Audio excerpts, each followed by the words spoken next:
2. Mic check. Is it working? Is it working? Is it working? Is it working? Is it not working? Who's got the mixer? Mixer. What happened here? Back off, war child, seriously. Okay, that's my sound clips. I hear those. Come here! What happened? Uh-oh. Mic check. Mic check, mic check, mic check. Kill the audio. Kill the beast. Is everybody still alive? Anybody still alive after recovering from a 5-hour stream from last night? Woo! Nobody's here. Let's get it. Patrick T, what's going on, man? How are you? How's the audio? How's my face? How's my crow's feet? What's going on? It's just Paul. Patrick D, glad you're here, man. We are back. We are definitely back. Sounds good. All right. Yeah, we're going to have Jorge on here in a little bit. He's from Puerto Rico. He owns a brewery down there. I want to talk to him about what's going on in the world of a lot of stuff. You know, it's still kind of post-apocalypse. And there's... Yo, what's up, Scooby-Doo? Scooby-Doo 20, what's going on, Braj? Chris Vodka, what's up? Let me know what you guys are drinking, man. I'm drinking a new beer. It's a great beer. I'm drinking Prisma Pog. What does Pog stand for? Passion fruit, orange, and guava. This is a kettle sour from Booze Brothers' sister company, Al Farms. Big shout out to them, man. And they gave this to me today, and they made me pizza. Good lunch with Dave and Maury. Last night was heavy. Party time brewing, man. What's going on, Braj? Austin, picture is good. So good, I can tell that you haven't had your surgery yet. Shout out to Austin, man. Cheers, Braj. Jacob Fish. Well, I guess I got to go get a beer. Damn right you do, Jacob. Big shout out to Jacob, man. Party time brewing. What's up? I'm just checking in, then off for a bit. See you in 3 hours when we're blacked out talking about... I woke up this morning at noon. Back off, war Are my child, audio seriously. bits coming in? Let me double check it on my end. Let me pull it up on the YouTube side.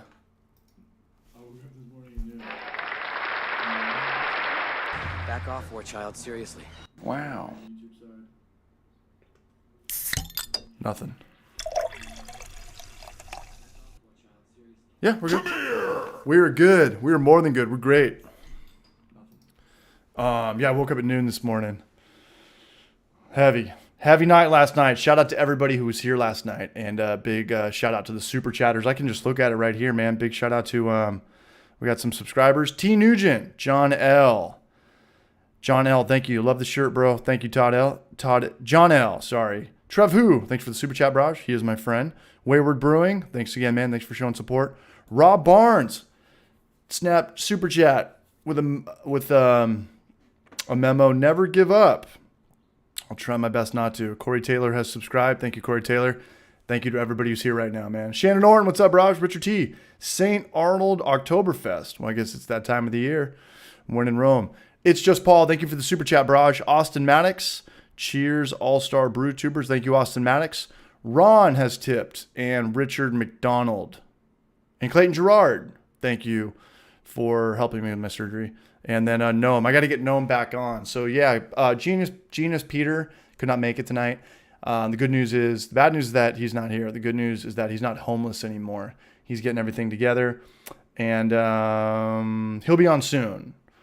I don't know if you guys could tell, but the Genius Brewing channel is not putting out as much content as they used to be. And I know Peter's just in the midst of moving and selling one of his businesses and just going through life and all that stuff. Scooby-Doo, yo, CH, what's up with Southwho Brewing? When are they brewing? When are they opening? I need to get an Airbnb. I would imagine by the end of the year, you know, when you try to open up anything or start anything, you've got your penciled in date, but realistically, nobody hits that. And it's going to be good. I can't wait. I'm going to be there every day. And I'm going to make a lot of videos there because it's awesome. And their system is awesome. And it's beautiful to look at. Just made it. David Collette, what's going on, bro? Cheers, everybody who's here. Last night, we have 3 people going, and we can't really keep up with the chat. So usually I try to do Wednesday by myself, talk about what's going on with beer trends, homebrewing, and then Thursday I try to have a guest on. So this week we're kind of doing it in reverse. And I almost canceled on today because I had a bad hangover this morning. I had a really bad hangover, and I woke up. I had to Google what year it was. And I woke up at noon, and I thought, Spacefish42, what's up? Spacefish42, I like that. And I was like, holy shit, do I have to get ready for a stream? What's going on with the world? And I figured out that it wasn't for 6 more hours.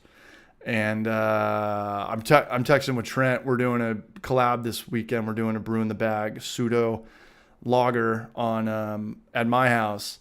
And he's like, yeah, you guys were talking about like Jackass 4 and PETA and Scientology. And Tom Cruise like, dude, I got to delete it. I was like, let's just run it out.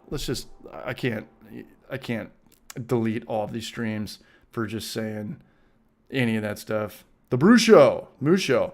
But Jorge's coming on here in a bit. I know the Thursdays don't get as busy as the Wednesdays, so I really appreciate everybody who is here. I do have some stuff written down. I always have stuff written down now, and half the time I don't even bring it up. I want to talk to Jorge because he's in Puerto Rico, and I want to talk about like the beer styles and the trends down there. And I'd imagine they're pretty parallel to what goes on in America because it's different. They drink different beers in Europe. They drink different beers in Asia. They drink different beers in the States. But I think Puerto Rico is probably more influenced by America. Talking about styles that are dead. Craft Beer and Brewing magazine has a huge article this month on stouts and how to add fruit. And every recipe is pretty much a stout or a porter.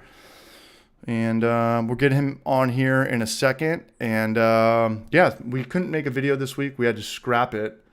David, call that Grateful Beer. What's up, man? Let's start drinking beer. I need beer. I'm hot. Just received an order. Grateful Beer, man. How are you?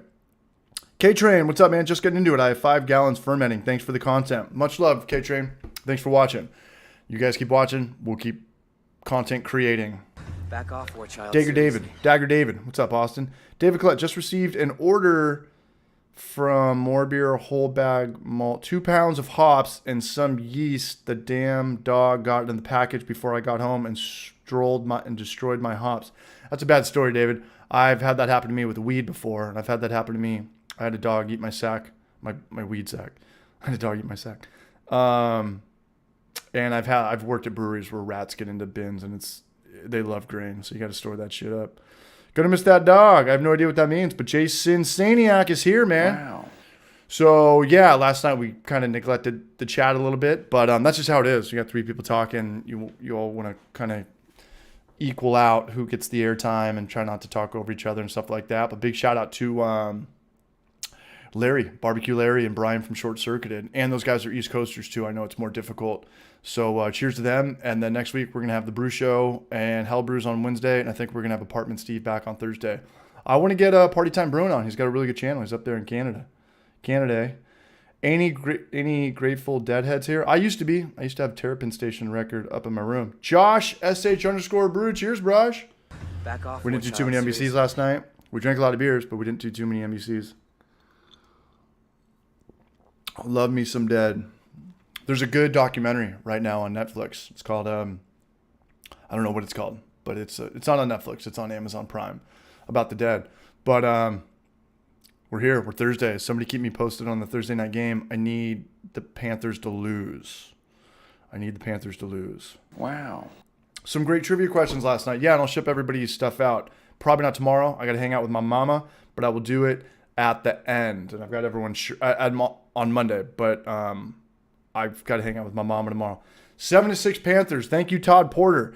Last night was fun, and I really want to do this Wednesdays and Thursdays, especially since we had to scrap a video this week. But I already have next week's video done. It's almost edited, and it worked out really well. And long story short, it's a very good way to force carb that doesn't involve shaking your beer. And I'll just spoil the video right now.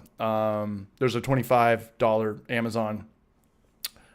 There's a corny cake lid on Amazon that's got another gas in post at the top, and it's connected to a carb stone or a diffuser, which I think are the same thing.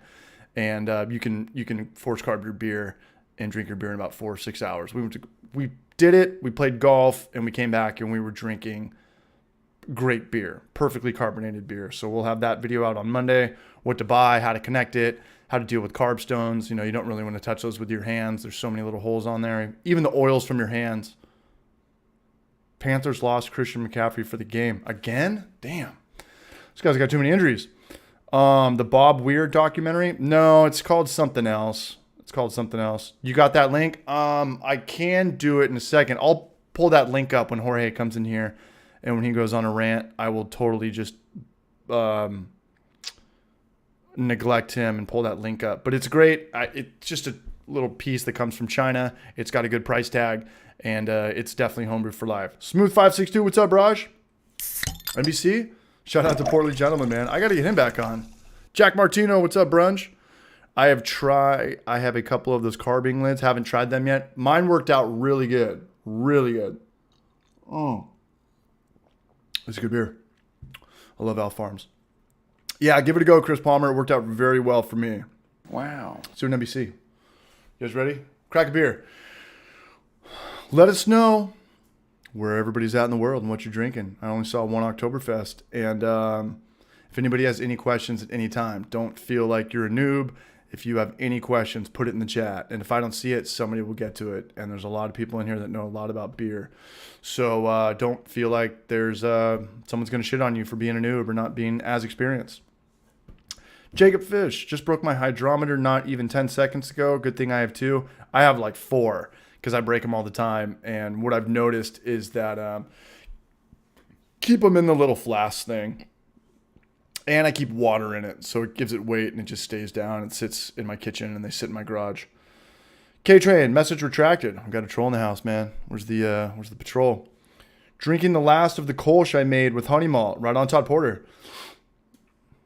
Spacefish, relax, keep good notes and have fun. Richard T, that's great advice. 2 and 1 is the clone. Scooby-Doo 20, drinking Hofbrew Oktoberfest from Costco. Right on. I saw that. That was the video we went in there and we wanted to do. Pretty much, I think I've talked about this last night.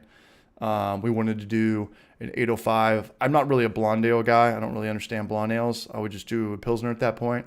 But I thought that the Costco blonde ale and the 805 are pretty much the exact same beer. And we wanted to do another blind taste contest video because I love doing those videos and we don't have to brew and we can just fire it up, make the video, then edit it in the morning and maybe go live the next night. Maybe, depending how much I drink that night when we edit and stuff.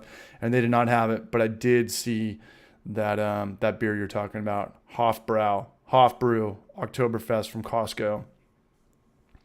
Shannon Orton got an SS Brewtech. 1/5 horsepower glycol chiller coming on Monday. Right on, man. Cheers.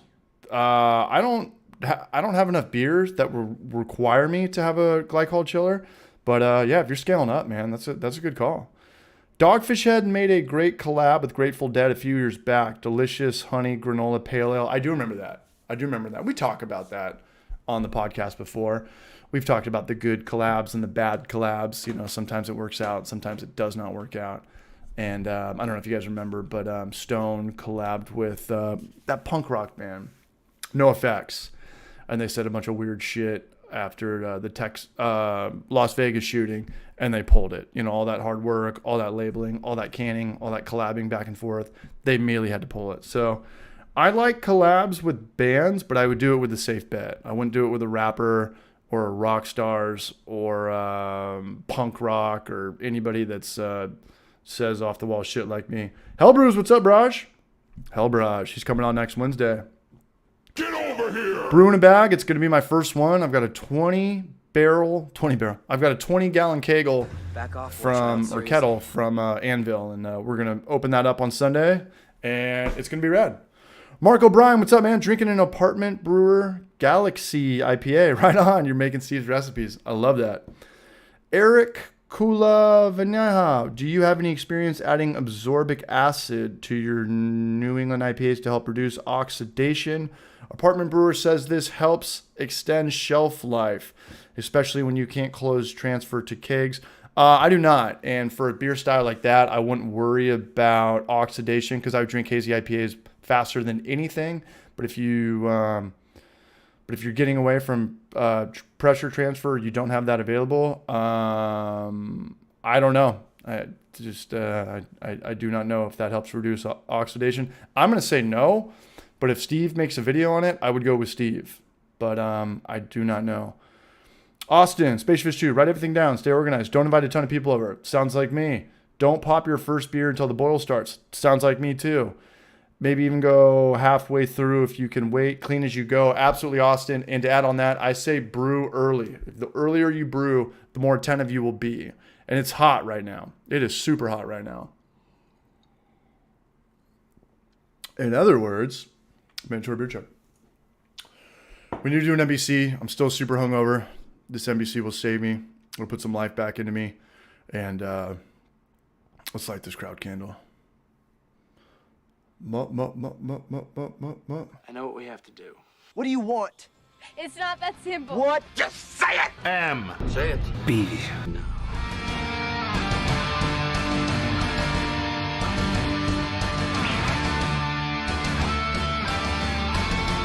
Say when. C.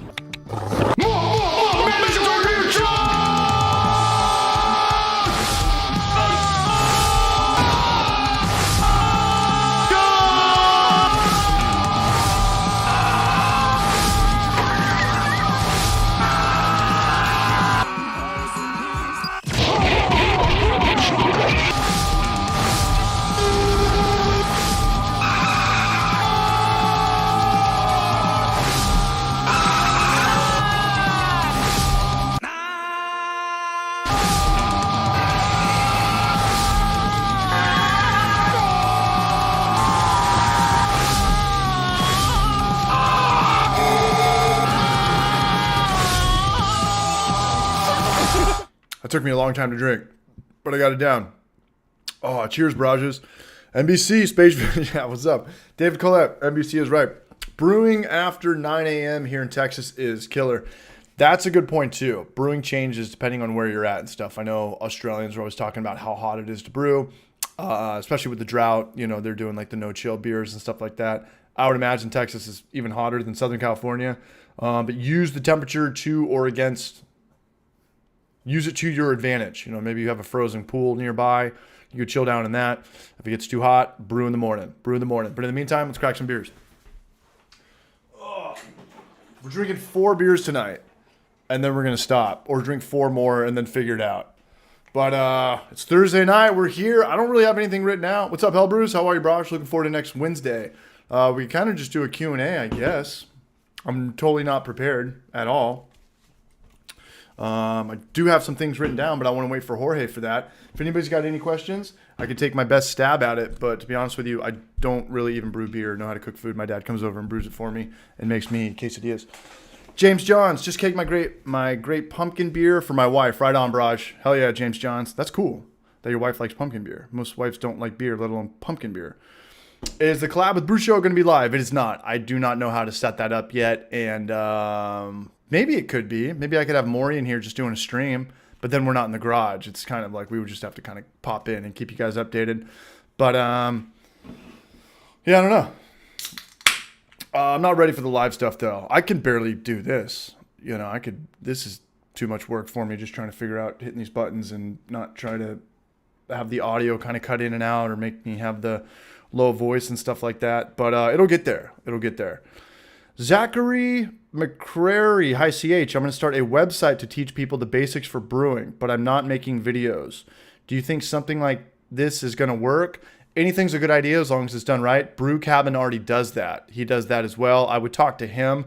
I think the way the world is going, I think YouTube is the best form of any education in the world by far. I'd rather watch a YouTube video that explains me something in 10 minutes than go to a Harvard class and listen to a guy talk for 3 hours for 6 months. But I think video, without question, stands out the best. I've got a friend, she might be in here, but she was talking like the only reason I passed college or chemistry or all these difficult classes was because of YouTube. So I think it's tough to compete with YouTube if someone's looking for information. I think they're going to go to YouTube first, but I think maybe the older generation will actually look at websites and read stuff. But I just think that the way the world has turned, everybody wants the perfect answer now, like this and that. And I think the best course of action would be YouTube. So obviously you're competing against YouTube, but again, who the hell am I? I don't know. I don't know why people go to college anymore. It blows my mind. I'm blown away that people spend money to learn stuff. I mean, I get it. You know, if you want to be a doctor or a lawyer, they kind of got you by the balls. But like anything else, like just watch it on YouTube. Stay out of debt. And when you're watching stuff on YouTube, you're doing it by yourself. You know, you're not like in school. It's your own passion. And you can't teach passion. You can't teach being eager to figure something out or learn something or build something. So I'm blown away. I'm blown away that colleges still exist. Either get rid of colleges or make them all free. But we shouldn't have 23, 24-year-old kids graduating with no experience, with $50,000 debt, now ready for the world. It doesn't make sense to me at all. I went to college. I love the social aspect of it. As far as like the advancing your career opportunities, it was nothing. I got a job in the wine industry from it, but it kind of meant nothing when I came back down to San Diego.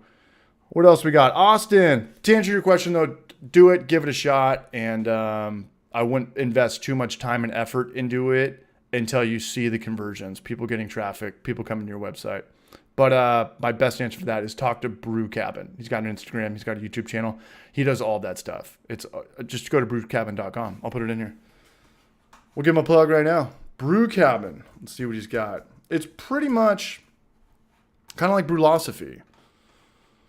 Brewlosophy. Brewing courses about. Okay, yeah, let's put this in here. Just look at his homepage.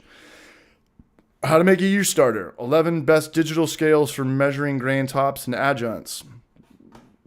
Let me put it in here before you guys get a visual. 13 smart homebrew gadgets for next level brewing. There's no video. It's just all written, aeration, pictures. It's great. This is great. He's got the ads in here, which is good. Someone clicks on an ad, he gets a little kickback, kind of just like us YouTubers do. Oxygen stones, aquarium pumps, carbonation stone, 2 micron. I just bought these. You click on something once, now everything's just showing up. But give that a go, and I would talk to Brew Cabin. That's it. That's all I have to say about that. We're out of here. Have a good night, everybody. The best hangover cure is greasy diner breakfast and coffee. Shout out to Brian Carnicorn. I think the best hangover cure is run 10 miles and then jump in the ocean. That's the only thing that really works for me. What else we got? What do we got up here? Space fish. What do we got? Pedialyte and Tylenol. We got a lot of action going. Is the chat not coming up? Is the chat not showing up? There it is. The Brew Show. What's going on, man? How are you? I don't know what happened to Jorge Castro, but we're chilling. Scientology for life. Let's go to what's the best hangover cure? You got to sweat it out. There's nothing, and the older you get, the brutaler hangovers get. Todd Porter, Braj, how do I keep my bucket fermented from sucking in sanitizer when I draw a gravity sample? You could use a Mylar balloon. It shouldn't be that big of a problem. It's not that big of a problem. It's just a little bit of star sand. And it's not star sand. It's star sand mixture. It's already been diluted with water. And I used to freak out, actually, about star sand until Peter told me he chugged a pint of it. And then I started using it, replacing it as soap. And yeah, you're fine. It's star sand. It's not like when you mix it with water, you're getting a pH acid cleaner of about 2.8, 2.9 pH. So that's not going to kill you. Where do we go? What happened? Weather's perfect for brewing on the East Coast. Sunday is my brew day. 73 and sunny. Yeah, it's going to be hot when me and Trent brew. It is hot at like 9 in the morning. And I'm going to be with the Bra Show at 10 a.m. and I'll be set up. Trent, I forgot to hit you up. Can you bring that barbecue thing so we could put, we could rest the wort bag on it, the brew in a bag bucket on it, Braj, if he's still in here. David Collette, Liquid V. I'm lost. Anyone fermenting in pony kegs? Yeah, it's the best fermenter. I have 2 of them and they're getting ready, set up for fermenting. Quarter barrel and 7.75. Yeah, I think that's the best fermenter you could actually buy in terms of stainless steel, quantity, and transferring under pressure. And you probably already have one. So we actually made a video on that, how to convert a Sankey keg into a ball lock corny keg. The only thing I kind of botched in the video, not botched, but I would add a floating dip tube to that. And you're always going to have the clearest looking, not the freshest, but the clearest looking beer with a floating dip tube because it sits on the top, not the bottom. Anyone fermenting pony kegs? Space fish, Pedialyte and Tylenol. I wish that worked for me. I'm glad we get hangovers, or else I'd get annihilated drunk every night and spend all my money on alcohol. But hangovers are reminders. They are reminders. Liquid 4 works wonders, puts Pedialyte to shame. I might check that out. Shout out to Josh sh_brew because I've never heard of Liquid 4. Liquid 4 for life. Everybody put that on your radar. And Josh, if you're full of shit, man, if you're fucking... I'm just kidding. David Collette, smooth. The only person I found is cleaning the beer stone. Smooth, the only problem I found is cleaning the beer stone. If you knew how to weld, you could put in a 3-inch ferrule. With beer stones or carb stones or diffusers, from my experience, I just don't touch them. I clean them without using my hands. I just dunk them and then put them in Star Sand. And I think that's just ultimately going to create longer shelf life. But sooner or later, they're going to get clogged and scraped and not work as good. But yeah, very delicate with those. Another cure is drink water between beers and some before bed. That's something I try to do, but sometimes I get carried away. Shout out to Richard T. Zachary McCrary. Oh, okay, here comes Jorge. Let me finish up with this. We got 52 people here. Let's get in the Braj from down under. Brasho, sleep, Brasho. Can do, my man. 77 Trans Am guys. Sup, Brajas, late start. Cheers from PA, cheers from San Diego. All right, let's get Jorge in here. And let's get brutal. It's Thursday night, man, and let me know. I need the Panthers to lose. I need to win my own Survivor League. Drinking Courage Lager from Booze Brothers. Shout out to Booze for sponsoring this video with beers and chill vibes and pizza today. We've got really good pizza over there. All right, let me pull in there's Jorge. Let's pull in the Braj. All right. I got him right here. Check one, check two. Jorge Castro. Is this Jorge? What's going on, Braj? How are you? You looking good, man. You looking good. Yeah, you always look good, though. All right, let me pull you in here. All right, Matt. Hey, I'm glad you're here. I know it's 10 o'clock your time. Let me go and pull this up really fast. Let's go to window capture. And we're going to go to DeCastro. I can see you.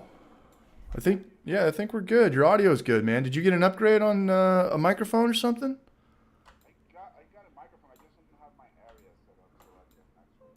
Right on, brother. Well, I'm glad you're here. Thanks for being with us last night. That was a long one, man. I paid for that this morning.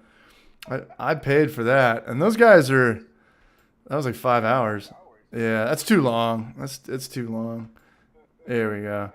All right, everybody, this is Jorge Castro. He's got a brewery down there in Puerto Rico on the west side of Puerto Rico. And I've got a link in the description for his brewery. And I know most people don't live in Puerto Rico or are not going to visit anytime soon, but you can still follow him and support him and like his pictures. And it's easy to support people that way. Yeah, brother. What's you got some people? I think people that in the chat are gonna. Some people already know you. You've been on. You did the podcast when I did the podcast. But what is this, about the third or fourth time you've come on the Hoppy Hour? Probably a third. I think it's the third. Yeah. The third. So they're saying you can be louder, which means I will turn mine down. That's the easy way of going about it. Can you hear me now? Yeah, I can. All right, brother. And is it? That's way better. That's light years better. But then you got to hold it there. I mean, that's sure cool. We're good. As long as it's not grainy, or it sounds like a 1950s radio or something, we'll be okay. Yeah. Well, I'm glad you're here, man. I see the apartment brewer in here. Yeah, I'm trying to get apartment on next Thursday, and like I said, Genus could not make it tonight, and I hit up Jorge, and he answered back, and we're here, so we're living good, man. We're living good. Oh, they can't hear George. Let me go to.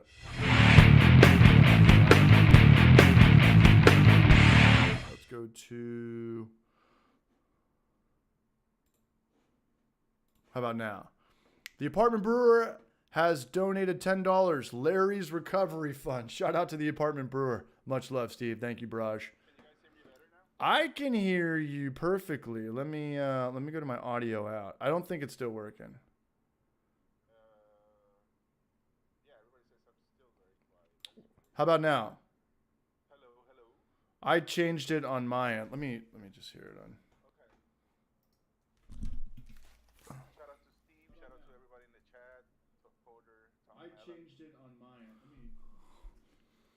We'll figure this out. We always have these problems. Yeah. Can you guys hear me better? It should work way better now. Yeah. I'm literally holding up the mic to my face here, so I hope it's better. Can you guys hear me better? Perfect. All right, we're good. Cool. We're here. Shout out to Scooby Doo. Shout out to Hell Brews. Scooby Dooby Dooby. Hell Bruce is still here, my man. Yeah, we're good. There we Raul. go. All right. That's the good thing about the That's chat. good. Yeah, I don't need to pay a producer because they are the producer. They just let us know when it sounds good and when it sounds really, really, really bad. Jorge, do you recognize Sorry, what? No, go ahead. Do you recognize some of the names in here? I do in the chat, of Yeah, course. Tom yeah. Mellon, apartment brewer. Yeah, Ryan Carter, Steve. Periodically sober. I'm gonna steal that and make a T-shirt of that, and I'm gonna make a ton of money, and I'll send you one for free. Periodically sober. I like that. Scooby Doo. Who said that? That's I his can see name. that. Periodically sober. Oh shit, that's the username. Yeah. CH can be louder now. Thank you, Hack Attack. Who was There that? you go. Zachary McCrary. Thank you so much. Thanks for the super chat last weekend too, man. Or Joey Jakubiak. Thank you. All right, we're good. Cool. We talked about this a little bit with Steve, and I kind of want to know what's going on with beer styles that are dying in Puerto Rico, because I want to kind of know if it's different. But in San Diego or the West Coast, there's like the lactose beer scene's kind of done. It's very tough to even find a lactose beer. I think Belgians, Really? Yeah, I think Belgians are pretty much done. A lot Well, of things I guess tried out. we would have to define what you mean by done, because I mean there's still a lot of breweries in the East Coast that are cranking out those lactose milkshake IPAs, triple hop with like extra fruit in them, and I mean I guess it's because you live in California, because in the East Coast I see, like, I follow a bunch of those breweries on Instagram, and I see them like pumping out like milkshake IPAs and slushy sours and the pastry sours, like they call them in Florida now. I mean, all the time, and and then even the hazy IPA thing, which a lot of people are like kind of tired of. I think it still has quite a big following, and the breweries are still. I mean, there's a brewery in I think in Boston. It's called Trillium, and they pretty much all they make is hazy IPA. I mean, it's not all they make, but it's like 90% of what they make, and like Treehouse and all those breweries. We don't get any of those here because it's a freshness thing. We do get like Barrier from New York and Unseen Creatures, which is a small Miami brewery owned by Latinos, and they send a little bit of their beer. We do get Mikkeller San Diego in Puerto Rico, which is very interesting. Wait, what do you get from San Diego? Mikkeller? McKellar. Yeah. Yeah. They're Oh, huge. it's a Mikkeller. Okay. McKellar. Yeah. Potato. Well, tomato. they of course we all know that they're a Danish brewery, but I know about their San Diego operation and all that. But there's a distributor here that keeps bringing their beer, and it's really, really good. I mean, I've always liked Mikkeller, but now that they're making more, I guess their styles are more familiar. They used to make a lot of Belgian beer and lots of barley wines and like West Coast IPAs and all that. But now they're doing kind of a little bit of everything, and we mostly get their IPAs and sours because that's what what's selling now. It's sours and hazy IPAs and all kinds of IPAs. Sours yeah, and hazies. yeah. I mean, And some stouts. Stouts. What about some of them. What about rye IPAs? I feel like rye beers are dead too. As somebody just said, it's the next biggest thing. It was for a while, probably about 6 years ago. Yeah. When Founders actually came out with a rye IPA, and a lot of people were doing that. And I remember, I think it was it Hop Rot Rye from Bear Republic back in the day, from California. I know. Bear Republic up in the Bay area. Yeah, they're like Humboldt or something. That was the Racer 5 guys, Bear Republic. It was exactly like the original West Coast IPA. That was like the one I remember back in like maybe high school when it was just so gnarly, even before Stone. I mean, trying that beer made you feel like you said a bad word. Your parents made you, wash your mouth out with Racer 5. Shit, no, I wish they would have washed it out with Racer 5. Rye IPAs are awesome. Yeah, I don't feel like rye IPAs. I don't see rye on any menus anymore. No, nobody really makes them anymore because, what I think, it's just my opinion, but basically anything that's West Coast now are like specialty beers. Any West Coast IPA it's just the type of beer that they do occasionally. Yeah. Like most breweries, like there's, of course, in California, there's a lot of year-round West Coast IPA, but in the East Coast it's very interesting because I think the East Coast and the Midwest is, I think, the most interesting region because you have a lot of like really big stouts and a lot of sour beer. In Texas and not I know Texas is the South, but what I mean is like the middle of the country, like Texas and all the way up to like Illinois and Indiana and all those areas. I'm always paying attention to what's going on in the States, of course, because I own a brewery, but I also own a bar, and we get some of those beers down here. And a brewery, I just mentioned it yesterday to you, Bell's, which is one of the biggest breweries in the United States, actually, even though they're not available everywhere. But a lot of the beer that's like the really specialty beers in the Midwest and the South, in the kind of the middle of the country, there's a lot of sour beer. And a place like Jester King up in Texas is like they mostly make sour beers.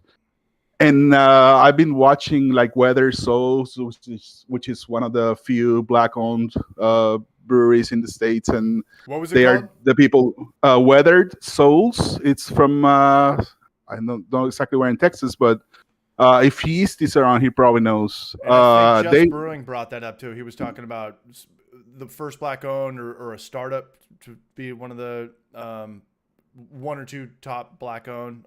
Maybe that was the one that he brought up when he comes on here. There's very few of them, and they actually are the ones. Marcus Baskerville, which is the owner and head brewer, is the one that started the Black is Beautiful movement. Which should probably I think Apartment Brewer just confirmed that. So. Oh, there you go. Yeah, I'm a little slow in the chat right here, but yeah, we got he's responsible for that, and he he's been riding the wave and trying to get it out to as many markets as possible because they got all these breweries involved, and I think it's interesting that you can literally divide the United States in three. And you got completely different markets, if I may use that word, just for us to understand each other. The East Coast is a lot of, pastry, lactose, over-fruited, hazy IPAs cider, and sours. Go upstate New York. And cider. Ciders Yeah. Way bigger in New York than they are in California. And I know that because Apartment Steve told me that. And, and I think you're right about Texas being like, if you think about it, what the West Coast IPA or the New England comes from this side, it's like they meet right there at Texas, they meet at Colorado, and they meet at the Midwest.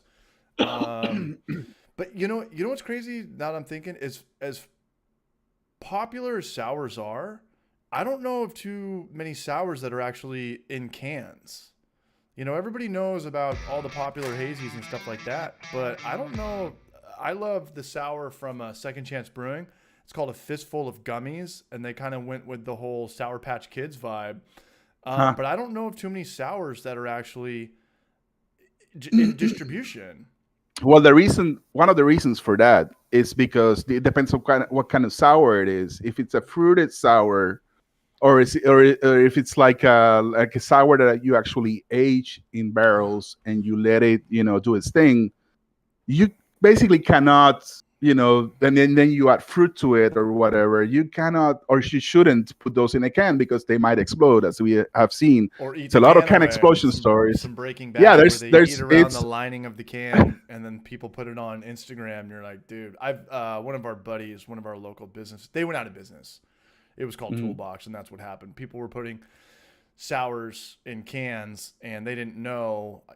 What's the trick? Probably keep it around like 3.5, 3.6 pH. Anything too lower than that, like it could eat through the can. It's just shitty recycled aluminum. Well, and the problem with the exploding cans is mainly the unfermented fruit in it, because you're putting a bunch of unfermented fruit right before it goes to a bright tank, and it's going to be safe in the bright tank. But when you put it in a can and you leave that can out, and it's 90 degrees or 85 degrees, it's going to start fermenting. It's going to explode. Good point. So the problem is actually the fruit, and not necessarily that the beer is sour, because it happens to hazy IPAs also, which Right. does no. Right. So, Right.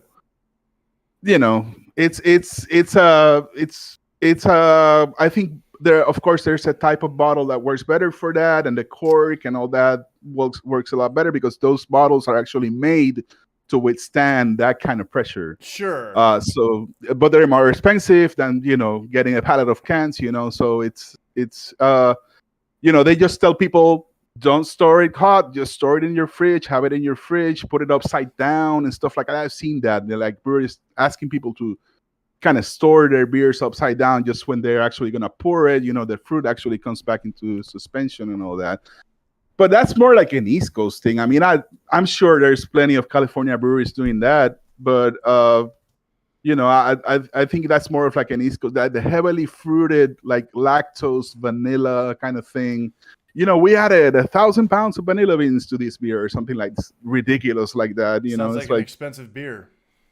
It's ridiculously expensive, and I think not in most cases, but I'm pretty sure there's some cases where it's just bullshit. It's just like, you can't add like that much vanilla to a beer. It's gonna cost like the cost for that batch of beer is gonna be. Sounds like a homebrew for life video. It doesn't sound like a real like margin savvy business model. It sounds like a dumbass idea me and Maury would do. $100 5-gallon batch. $100 5-gallon batch. I mean, that's for the internet, because we're the the shitheads. But that's what you do. But that's why you homebrew. That's what you you not spend $100, but I mean, it's to experiment and to actually do something that the breweries actually cannot do. Absolutely. And we did that video. We got the fruit for free, and I got all the ingredients pretty much from Battle Manager Booze Brothers, so I didn't really spend $100. They kind of donated it to it, and they just got stuff in their cold box that sits. And if you're friends with brewers and stuff like that, like you probably have a ton of stuff in your cold box just from other breweries, people bring stuff by, so they just gave us all that stuff. And at the time we made that video, I think vanilla beans were like $15 a pop. I don't know the Madagascar ridiculous the Jasmine one, but it's gone down significantly. But there was something going on at that time, some type of trade embargo thing where all the vanilla beans coming from Africa were insanely expensive. And if you saw them at Sprouts, do you guys have Sprouts in Puerto Rico? What's that? Supermarket called Sprouts. No, we don't. No. You can buy them. It comes in like a canister, pretty much looks like salt and pepper or garlic salt or whatever. And it would just be one in there. And I remember seeing it for $13.99. I was like, damn, that's a good price. Looking back, just one bean? Just one bean. Just one bean. And I can go grab one. I've got a bunch now. But I could go grab what they look like. But it just looks like, what does it look like? Like a I don't know. Well, and if you want to put vanilla beans in your beer, it's a lot of extra work just to get a tiny bit, so just use extract, man. Fuck just that. Use extract. I mean, all right. good. There's good quality extract out there. There's good quality extract out there. We got a super chat from Hector Topetti. Shout out to him. Turn your mic up, Braj. We can barely hear you, but Jorge is on point. I just went from 4.5 to 5. On my Zoom H6, let me know, man. Hector Topetti, thanks for looking out. He's one of the newer Brages, and he shows the channel a lot of love, man. So cheers, man. I wanted to say that I saw a comment by Brew Show, by Trent, that he has been to Puerto Rico, and he came to Ocean Lab Brewing, which is a friend of mine's brewery up in San Juan. It's one of the bigger breweries. I wonder, when was he here? I don't know if this was recently or if he came here like some other, like a long time ago or something. I was there in 2004. That was a lifetime ago. Yeah, that's a while ago. You need to come back, man. I want to come back too. I just want to wait till everything kind of cools down a little bit more. Yeah. Speaking of cooling down, how's the weather down there? Is everything kind of passed from the hurricanes? It's ridiculous. Yeah, I mean, it's past. There's a storm now that we're tracking. Like everybody. I see your Puerto Rico flag up there, man. You're repping Puerto Rico. Man, right there. Let me pull this up. There it is. Yeah, there you go. There you go. My man. There is a storm out in the Atlantic right now that we're paying attention to. which is set to be around the area on Tuesday. But mostly we've come back from the hurricane. I mean, if you come here and you drive around, you're gonna still see, a lot of buildings that are still not, that haven't gone back to normal. A lot of things haven't gone back to normal, but I mean, there's been one after the other in terms of like, natural disasters. We before the pandemic, you actually got. I've said this in the show before, where we had a bunch of earthquakes happen all of a sudden in January of 2020. And that seismic sequence is still ongoing. There's been over 3,000 earthquakes since January 2020.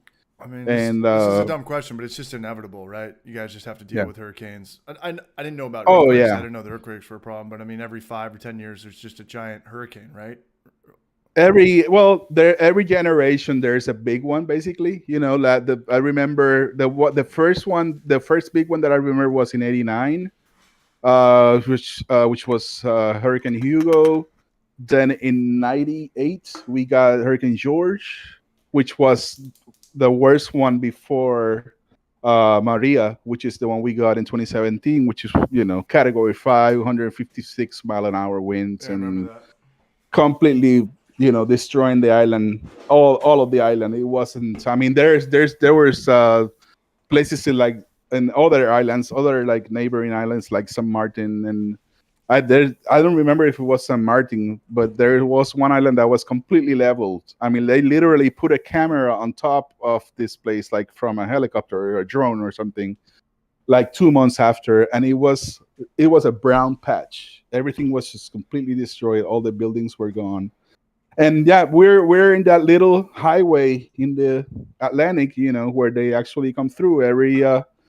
The season starts in May, ends in November, every year. So around this time, we are like super high alert, because we have to pay attention to that, because it's the utilities here are not, they weren't built on great infrastructure. And by Maria, I was one of the lucky ones, and I got power back after the hurricane. I think it was literally like 17 or 18 days after the hurricane. So it was half a month without power. Some people went without power for 6 months. That sounds crazy. I mean, and you want to start a brewery where all this goes on and you just know it's going to happen? I mean, is it kind of like when people think of San Diego or California, they're like, well, why would you live in California? There's just fires all the time. And there are, but I've never had my house on fire. I've seen neighborhoods on fire. I've seen wildfires. And I mean, is it just part of life to deal with? I mean, are people like, hey, we got to get out of here. We got to start our brewery in Florida or wherever there's no hurricanes. Or people just like, hey, that's just how Florida it is. gets. We're gonna get Florida gets the same thing. Florida's the same thing in certain parts. Yeah. But I mean, is it just kind of a thing? Like, hey, every 5 or 10 years, there's just for Californians, there's a giant wildfire, and in the Caribbean, there's just gonna be hurricanes, and we're just gonna have insurance pay for it. Like, we're just gonna have insurance. This is just how it is. I mean, is that the thought process? Because I don't know. I wouldn't open up a business in the Caribbean. You're kind of scaring the shit out of me. Well, we know it's coming. So it doesn't like the building where we're at right now. When the hurricane came, I remember watching photos of it afterwards, and it was a good beer, by the way. There was absolutely no problems with it. It didn't even flood, So it really depends on the building where you are, but everything's built out of concrete here. There's no wooden buildings or houses here. People build in concrete, and they're very sturdy structures. And we prepare for that every year, because we know at least there'll be one good storm every year, not a hurricane. But we know there's something, that's going to keep us away from work and all that. And besides that, I think there's a part of us that has built up some sort of resistance and attitude towards it. Whereas, when the earthquakes happen, actually the epicenter was the south. And when that happened, everybody from all over the island were literally driving in caravans down to the south to get supplies to people and to get food over there and all that. So, I mean, we're used to it now. We've been through, especially in the past 30 years we've been through enough to, sort of like expect and know what to do when it happens. Earthquakes are different, but hurricanes you can actually prepare for. What's the safest island? Where's the safest place to live in the Caribbean? The safest place to live in the Caribbean. In regards to hurricanes? In regards to hurricanes, I would say Jamaica. Oh, really?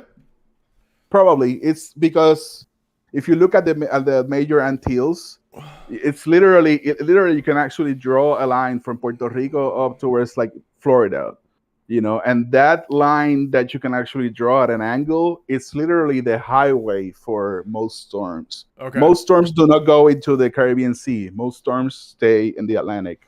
So if you were to ask me every that, happy hour, I'm moving somewhere. I'm not going anywhere. I'm all talk. I'm never leaving. I've never been to Jamaica. I want to go to Jamaica.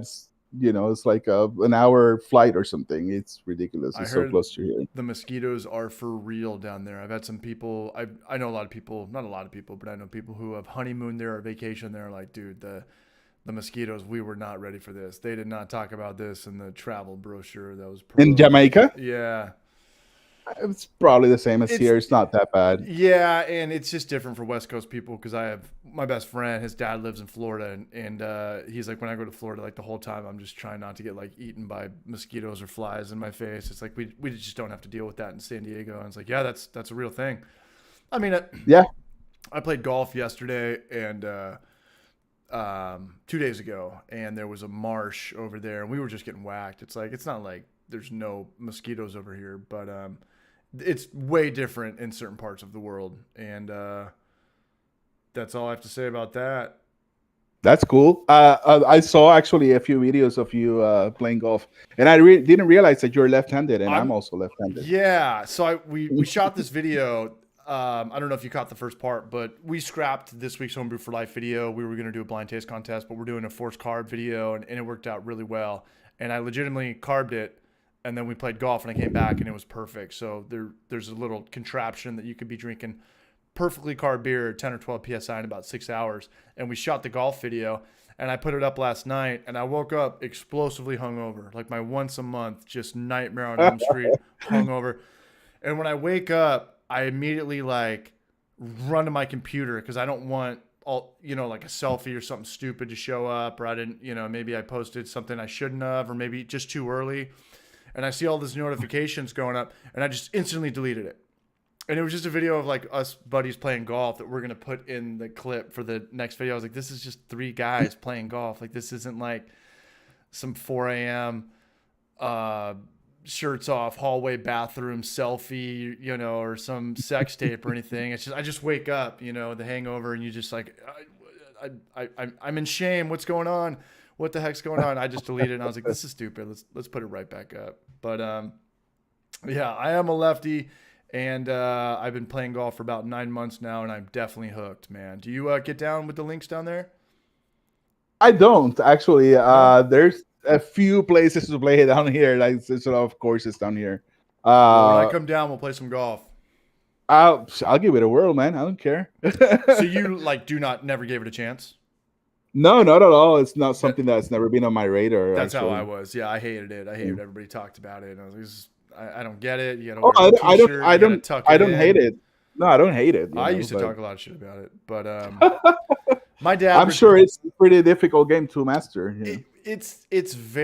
Golf is very, very, very pretentious. I have one of my best friend's girlfriends. She's from Oaxaca, and she speaks English well, good enough, but they speak mostly Spanish. Mm-hmm. And she works for Cobra, which is owned by Puma, or vice versa, or whatever. And I'm like, tell me about golf. And she's like, I don't play golf. I just work here. Like, I hate golf. I just think it's for like white, pretentious assholes. And I'm like, oh, wow. It is. Like, well, that's how I used to think. It's like, I got to go tuck in a shirt, and I got to wear like shorts that are above my kneecap, and it's got to have a collar, and I've got to wear a hat to look like Tiger Woods. It's like, no, I'm playing at the golf courses where I could just have a t-shirt, backwards hat. I'm going to sneak beers on. And it's awesome. At the end of the day, if you don't get a cart, and I don't get a cart because I want to kind of walk around and treat it as a hike. You're drinking beers, hanging out with friends. Whoa. Yeah. I just got a super chat.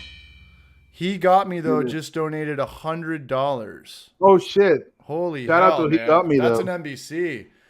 He Amazing. got me though, and I've got the whole. He got you, yeah. He did get me though. I gotta figure this out. Damn, dude. Shout out to He Got Me though. Forget about my golf stories. Cheers, man. I got laid in July, but I have a better job now, and I'm fucking back to support Homebrew for life. Shout out to He Got Me though, man. That is huge, man. That's a good feeling, man. This is like the 4th time we've got a C note like that, and much love, man. Big shout out to him. Big shout out to Zachary McCrary who tipped. I've got the mini feed that shows up people that tips or subscribe to the channel. Heavy. I just saw a brew show said that he came. He's been here twice, Yeah. and one of the Thank you. times he's been to Aguadilla, which is the town where our brewery is. So yeah, Trent, next time you're in town, if you ever are, give me a shout, man, for sure. If Trent yeah, goes, I'll go down there with Trent. That'd be great. Mhm. That'd be crazy. We're flying to San Juan, and we're going to get out of San Juan. That's the best course Yes, of sir. action. Because I went there in 2004. I think I lost a girlfriend over it because the whole time I was just gambling on roulette, and I lost everything. And I was just in a shitty mood. And it was with my girlfriend and my mom. She's like, we're breaking up. Yeah, you told me that story. Yeah, you were bummed, you man. lost all your money, and now you don't want to do anything. And we're on a once-in-a-lifetime vacation. I'm gonna. Did you? I think it was a summer job money, right? I You was got paid. yeah, good. Yeah, I was Something like working- that. dude. It was a nightmare. Here's the story. She's the hottest girl that ever came out of my town, and her dad was a professional baseball player. She was way out of my league. I was just cool in high school. I peaked in high school, but I was older than her, so I kind of had leverage of having the license and stuff like that. I was a senior, she was a sophomore. Anyway, I was working at Sonoma State. Jorge had it exactly right. I was repainting the dorms for the incoming freshmen for $8 an hour, painting all day, and we got paid once a month, which is horrible. Getting paid, which is what YouTube pays us now. You get paid once a month. But I got paid once a month, and my checks were like for full-time work. It was about $1,000, which is nothing. But I had a job, and I was able to pay my rent, and I blew all of that money I had saved up painting dorms all day. I remember like this dorm, you had to paint everything was white, you had to repaint, but then the doors were purple and orange. And I went to Puerto Rico as a 19-year-old kid and just put like $1,000 on red for roulette, and I lost. And I was like, yeah, I want to go home. Like that, this is the worst thing ever. And I was in a bad mood for the rest of the trip. It was the only experience, and I learned really fast. Like I gamble with Survivor and fantasy football and stuff like that, but I don't gamble anymore because I learned the hard way on that trip. But the only thing I could really compare losing money like that gambling to is getting cheated on. Like the only times in my life where I've had to throw up from just being sick to my stomach was gambling. And when a girl told me she cheated on me, we were like, I have to throw up. So moral of the story is do not go play roulette at the Ritz-Carlton in San Juan. No, when you no. land in San Juan, you go straight west and go over to Box Slab Brewery with Uncle Jorge over here. That's what's supposed to happen. Just give me a shout. And actually, I see that. Where is it? Jacob Fish in the chat. He said Crash Boat Beach. Alex Gray, what's up, Raj? That's one of the most beautiful beaches in Puerto Rico, right there. Crash Boat Beach. Crash Boat Beach. It's about 10 minutes from my brewery. Sounds like a level in Vice It's a beautiful place. Yeah. Yeah. The story behind that name is because there used to be a Navy base in Aguadilla, which is the town, where I have the brewery. And if you actually look at it in the map, you can see it's the biggest runway in the Caribbean. It's in the Aguadilla airport. That's airport code is BQN. If anybody wants to look it up. Aguadilla. And I remember you telling me that. Yeah. And Crash Boat Beach is actually the beach where they had the little pier where all the actual crash boats used to leave. Anytime there was a crash or like an emergency or something. Lighthouse. They used SOS, to have boats. Yeah. So that's where they used to leave. So it's they kept the name. The base is no longer there. There's a Coast Guard station there, and we get a lot of coasties down at the brewery and at the bar, and there's a lot of military presence, U.S. military. There used to be a lot more here before, but now the houses that were built on the base, can withstand like missiles and shit. There's some beautiful places up around that place in Aguadilla. Before I die, I'm going to drink a beer at your brewery. Before Hell yeah, the man. end of Hell next yeah. summer. I just want everything to chill out. I just want everything to, I don't want to be on an airplane with 1,000 people and a mask and everything's just weird. I just wanted it to clear up, and then the world goes back to the way it is, and I'll start traveling again. I understand that. I would not travel until things are, a little more calm down with that. There's just no way.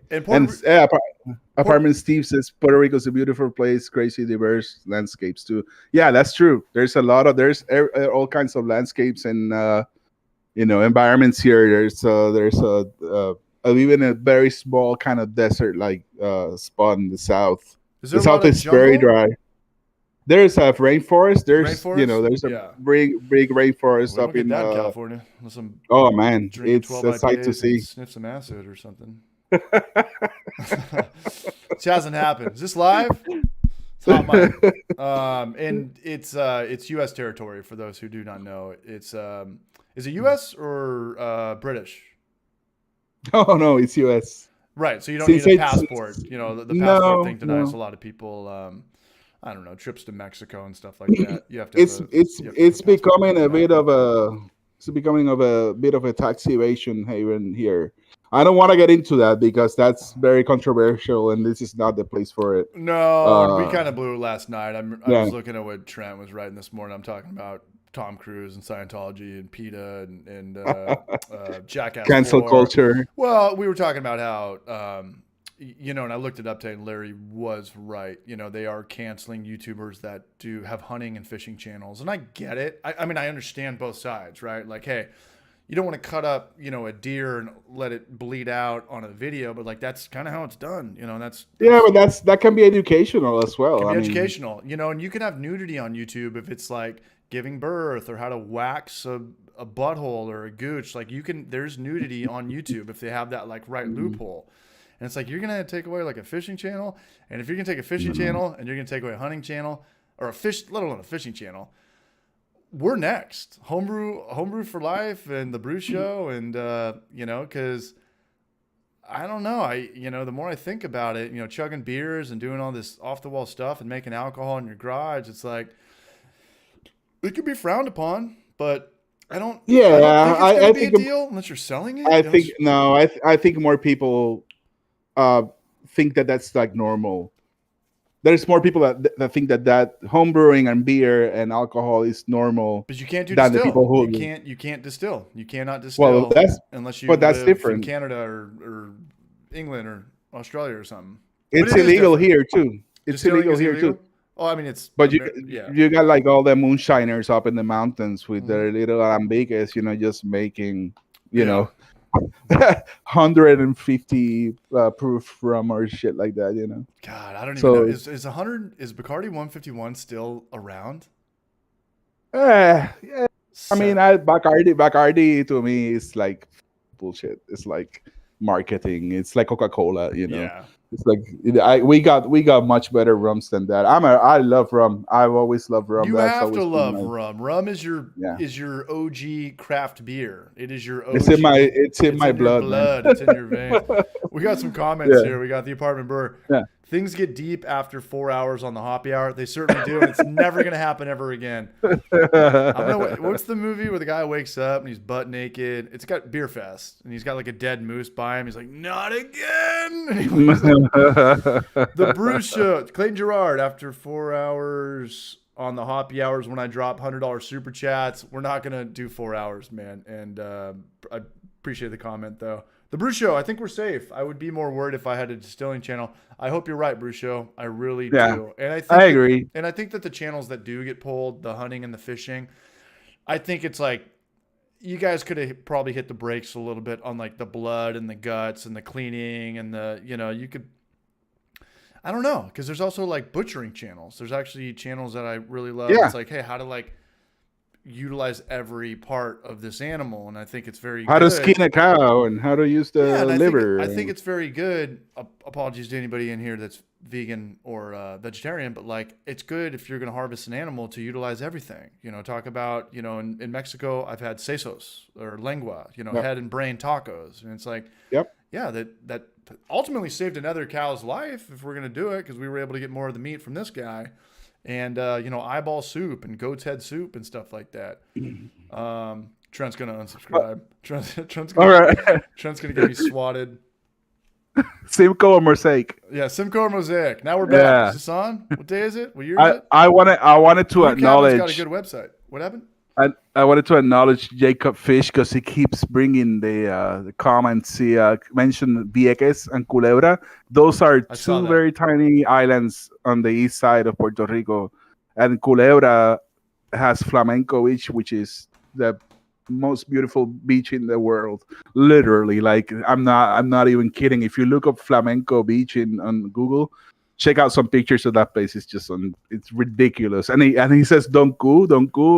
It's like I grew up around the factory that actually make Donku. You know, so ever since I can remember, I've been around. Wow. That Serrayes, which is the family. The family name is Serrayes, which is from my town, and it's the traditional rum from Puerto Rico, still family owned kind of thing. And of course we have, you know, other brands, and there's what they call ron agrícola, which is there's ron pepon, which is up by San Juan. They actually have the land, and they grow the sugar cane, and they pick the sugar cane, they harvest the sugar cane, and they make everything in-house. Don Q. And they are like, you know, if you everybody want to look them up, I'll write it in the chat. It's ron pepon. Jorge, are you not drinking beer? I am not drinking. I have to actually, you know, when I end this, I have to immediately go to bed because I have to take my my little one to school early tomorrow. Well, you better gotta fire up a joint or smoke something, man. Oh, I am on that. Actually, I was for a little while. Now I actually need a refill. So if you don't mind, I'm gonna step out for just like 30 seconds. Go chief up, man. Yeah, Tokski. I'm gonna go get my little Mary J. Blige. Yeah, I know. Vape pen. No, I can't do it. I can't do a joint in the house because of the little one, you know. But I'll do my little pen thing. So I'll be right back. It's not cigarettes, man. It smells just like incense. But I smoke cigarettes too, which is I'm not proud of.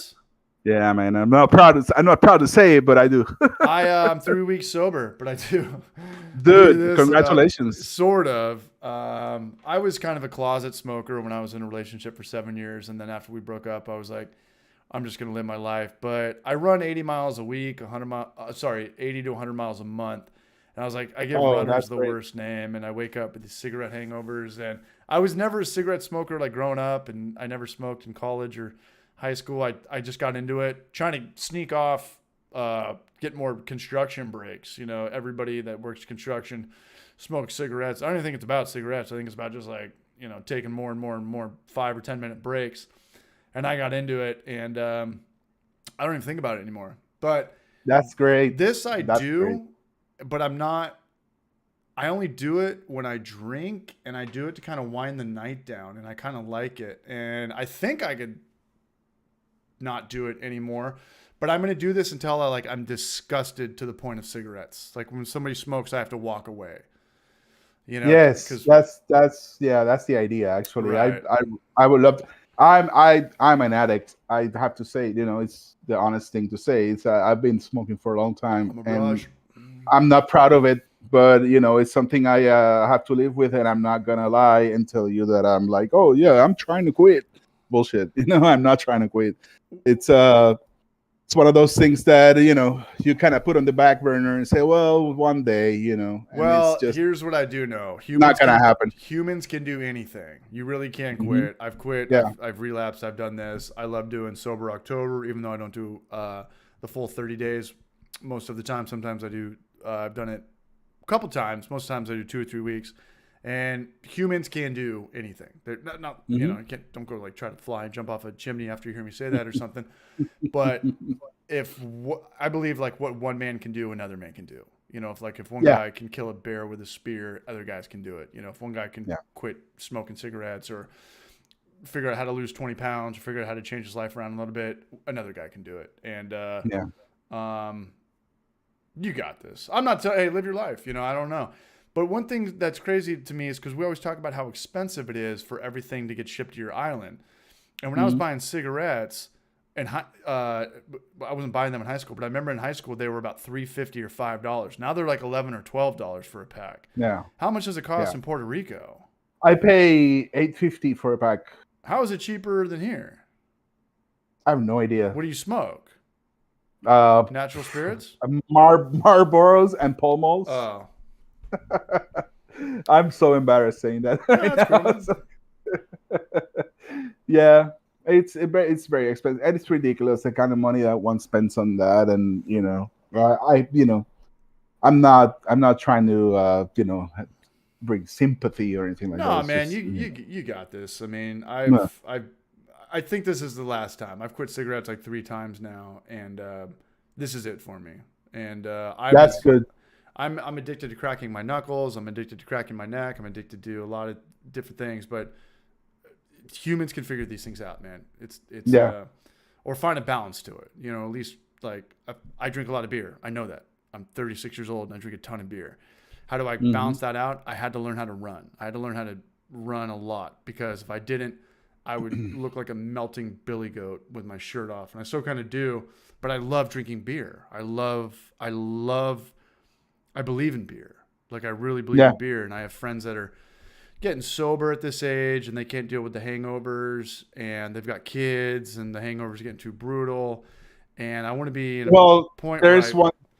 Yeah, go ahead. I'm sorry. I just want to be in a position where like I can drink beer my whole life like my dad. My dad just drinks 2 Heinekens every night. And the older I get, the more I have to figure beer out. And I only drink beer. I don't drink wine. I don't drink hard alcohol. I mean, I do if it's like a wedding or something. But it's all about like putting yourself in good drinking situations. You know, like I can't drink IPAs all day anymore. I don't drink beer. I try my best not to drink beer after 10 p.m. And it's just going to be not last night. Not last night, you know, it's going to happen once a month. But I mean, as long as, you know, I got friends that I play golf with. And as soon as we get to the golf course at 9 a.m., they're just getting fucked up. They're not enjoying alcohol. They're taking shots of Fireball and just getting fucked up. And I need to be like, okay, I have my car here. My car needs to get home. I can maybe have 3 or 4. And if I do, it's going to be Coors Lights. They're not going to be IPAs or Pliny the Elders. I'll drink those for dinner. I'll drink those from 7 to 9 o'clock. And it's just, you know, everybody knows their body and their limit. If they drink too much or they eat too much fast food or they do this and that, it's just like you just got to be real with it. And you either got to figure it out, how to balance that out, or you got to ultimately quit or go sober or something. And I take pride in myself that I party and I drink my ass off. But I don't drive drunk. I've never had a DUI. Right.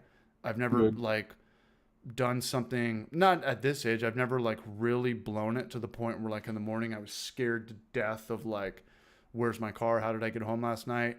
And you just gotta be better at drinking if you want to keep drinking and get older. And absolutely.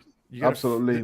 There's 3 types of smart in this world. There's book smart and there's street smart and there's just party smart. There's like IQ smart, which is like staying out of trouble smart, you know, because a lot of guys drink and do drugs and they're in trouble in jail and prison and their lives are ruined. A lot of guys drink and do drugs and they're never in trouble. They just have better intuition of like, this is a bad situation. I shouldn't be here. I need to leave right now. This is sketchy. We need to leave right now. You know, some guys don't have that. They're still doing the same amount of alcohol, drugs, weed, cigarette, whatever. But some guys just like have better party IQ. And you got to just ultimately put yourself in better drinking situations at you know, pushing 40 and stuff like that. Yeah. After, well, to me at least, I used to drink a lot more than I do now. I really don't drink that much now. Because I'm always, of course, I mean, I'm married and I have a kid. Yeah. But the most important thing that changed everything to me was when I turned 40. You opened up. I remember I did. But I remember people telling me, Jonathan Elliott. well, it's not gonna be the same after you're 40 and all that. And I was like, that's bullshit. That can't be true. Yeah. I mean, if you take care of yourself, and it's not gonna happen. And when I hit 41 or 42, I don't remember exactly, your body just changes. It literally goes through a shift. It's like Your hangovers are for like myself, nothing like they well, were, for whatever. for myself, my resistance to alcohol is a lot less. My eyesight has gotten worse in the past 5 years than it did ever before. Why don't you get glasses? I'm going to actually. I need this. The whole COVID thing has me like not really wanting to go to a place like that. We'll But do a GoFundMe set up to get Jorge Castro some glasses, some LASIK, no. right next to my penis reduction surgery. We'll figure it all out. There you man. go. We'll solve There the you problems go. in the world tonight. We go to Colombia and get surgeries, Yeah, we'll eye make it surgery, happen. and Yeah. you get your penis surgery. But Penis anyway, reduction and glasses. Yeah. so after 40, it literally changes whether you like it or not. It's like something Sure. you don't see coming.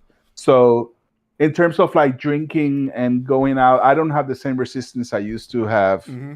And even in my 30s, it's not the same. I can't drink as much. I used to, when I started the shop back almost 10 years ago now, I remember anytime a new beer would come into the shop, anytime a like distributor would come in, dude, no, I will take it home, because to me, it was like a ritual.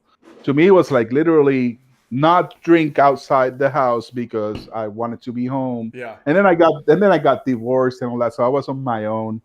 And literally just bring home all this new beer, and it was like kind of like a self-indulgent thing. It was like, this is all for me. I'm not sharing this with anybody. I'm just gonna get fucked up as I can. I'm gonna smoke a ton of weed. I'm gonna drink a lot of beer. Hell yeah. And that's it. That was my life for a while. that. So, and then I Spanish Caravan, nice. And then I got the brewery, and when I got the brewery, I had to be around beer all the time. I have to think about beer 24/7. I wake up in the middle of the night with a new recipe idea. I spend days on the phone trying to figure out schedules and orders, and so everything is 100% beer now. You see, and it has been for the past 6 or 7 years.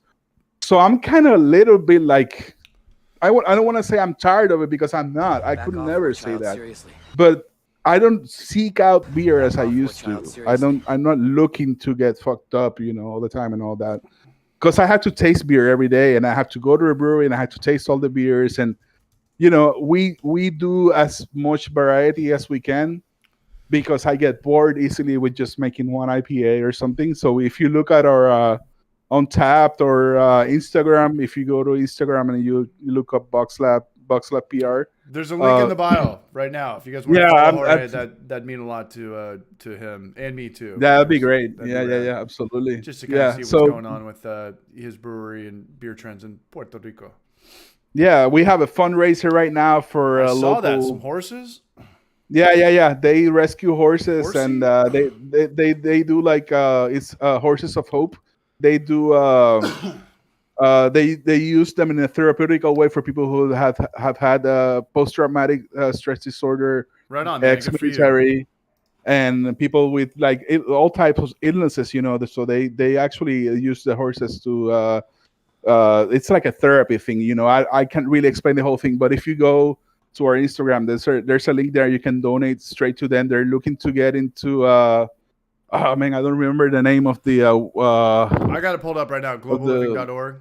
Global giving. Yeah, they Global wanted to get giving, into global giving, and in order for them to do so, they have to raise a certain amount of money. So yeah, if you can go there and help them, they're doing a great job, and they're part of our community. They're like right in Isabela, which is the town next to Aguadilla where we are. Yeah. And we've known those people for a long time, and they're expats. Actually, they're from the States. They moved here a long time ago. They've been living there for a long time. They're surfers, You got some homies. Sorry. Go ahead. I'm sorry. You got some homies that already follow your Box Lab Instagram account. I'm gonna give them a quick shout out. Party Time Brews, Goose Fraba. These guys that just follow the Box Lab account. Appreciate. I really appreciate that. Brew Mill Tony, Pros with Peter, Gnome Brewing. Shout out to Gnome for following Jorge and Hell Brews. Shout out to Gnome, yeah, man. it's easy to support friends, and I always talk about like how to utilize social media the best and stuff like that. And like, I only want to see beer. And this is a beer page. So, you know, I think 99% of the world gets destroyed through media, but the 1% is beer. It's music, it's food, it's the stuff that brings people together. And give it a go. It's a beer page. And here's a picture of a horse. He's got a cool shot right here. That looks like a hazy IPA, my friend. Como Coco is back. We are that's our happy it's to that's present. I got good Spanish. there you go. We are very happy to present this second version of Como Coco IPA 7%. This is Ves Leandimos. I don't know. Oh, Sabro and Galaxy. What is Además? Además de la... Additionally, a new beer. What's Cuerpo? it's body. Complete body and controller. Full bodied. Something, drink it at the end of the week at these places. Yeah, those are the bars that Did I are say it it's right? available. All right, man. Yes, sir. Yeah, that was awesome. All right. Spanish That's wouldn't actually pay off. that's a coconut hazy that we just put out. It has coconut and a little vanilla in it. You know, Again, vanilla. Vanilla. You know what's crazy is I was at Pizza Port the other night watching probably the Padres lose. No, it was that good game with Lamar and the Chiefs, the Ravens and the Chiefs. Pizza Port had a pina colada hazy IPA, and it was so damn good that I wrote it down because I want to brew it. And I've never done. It makes sense. I've never done a coconut beer before. I've been around them. I've seen a lot of people do them. I know they get the shavings from Fraser Farms, but I've never done one. And I was like, I tried it because usually, like when pina colada or something in beer, you just taste the extract. You taste like the melted Slurpee, or it tastes like shaved ice or something. But this beer tasted real. I think it was pina colada. Maybe it was just coconut hazy IPA. But it was so damn good. Sabro is super cool. Well, and I'm going to make that video because I've never done it. I would recommend if you're doing that if you want to do like a pina colada, now that we're talking about recipes, which is getting back to what this is about, right? Is it true that pineapple is way more difficult to get flavor from than coconut? Because certain fruits are much more difficult. Yeah, you need a lot more. Pineapple is at least the local ones that we get. Later, it's Yeast in the Brush. Yeast in the Beast is out here. Later, Brush. Shout out to Yeast, man. Yeast in the Beast. You need to get Yeast on this show, man. I tried to get him on like a week or two ago, and he was like, "Oh, really?" CH. He's like, "I hate homebrew for life with all my heart." No, we just tried to get him on. Oh, he was sick. He was under the weather. Okay. Yeah. Well, I recommend if you wanna do something like a pina colada. Actually, pina colada originated in San Juan, Old San Juan. Actually, there's a bar there. Mm-hmm. Yep. And use a ton of pineapple. We need to find out his real name.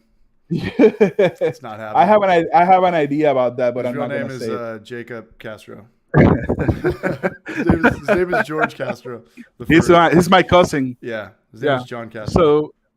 He said 1,000 scrubs. He will release it. I smell bullshit. I still don't think he is. There's no. Everybody subscribe to Everyone these. subscribe. Everyone unsubscribe.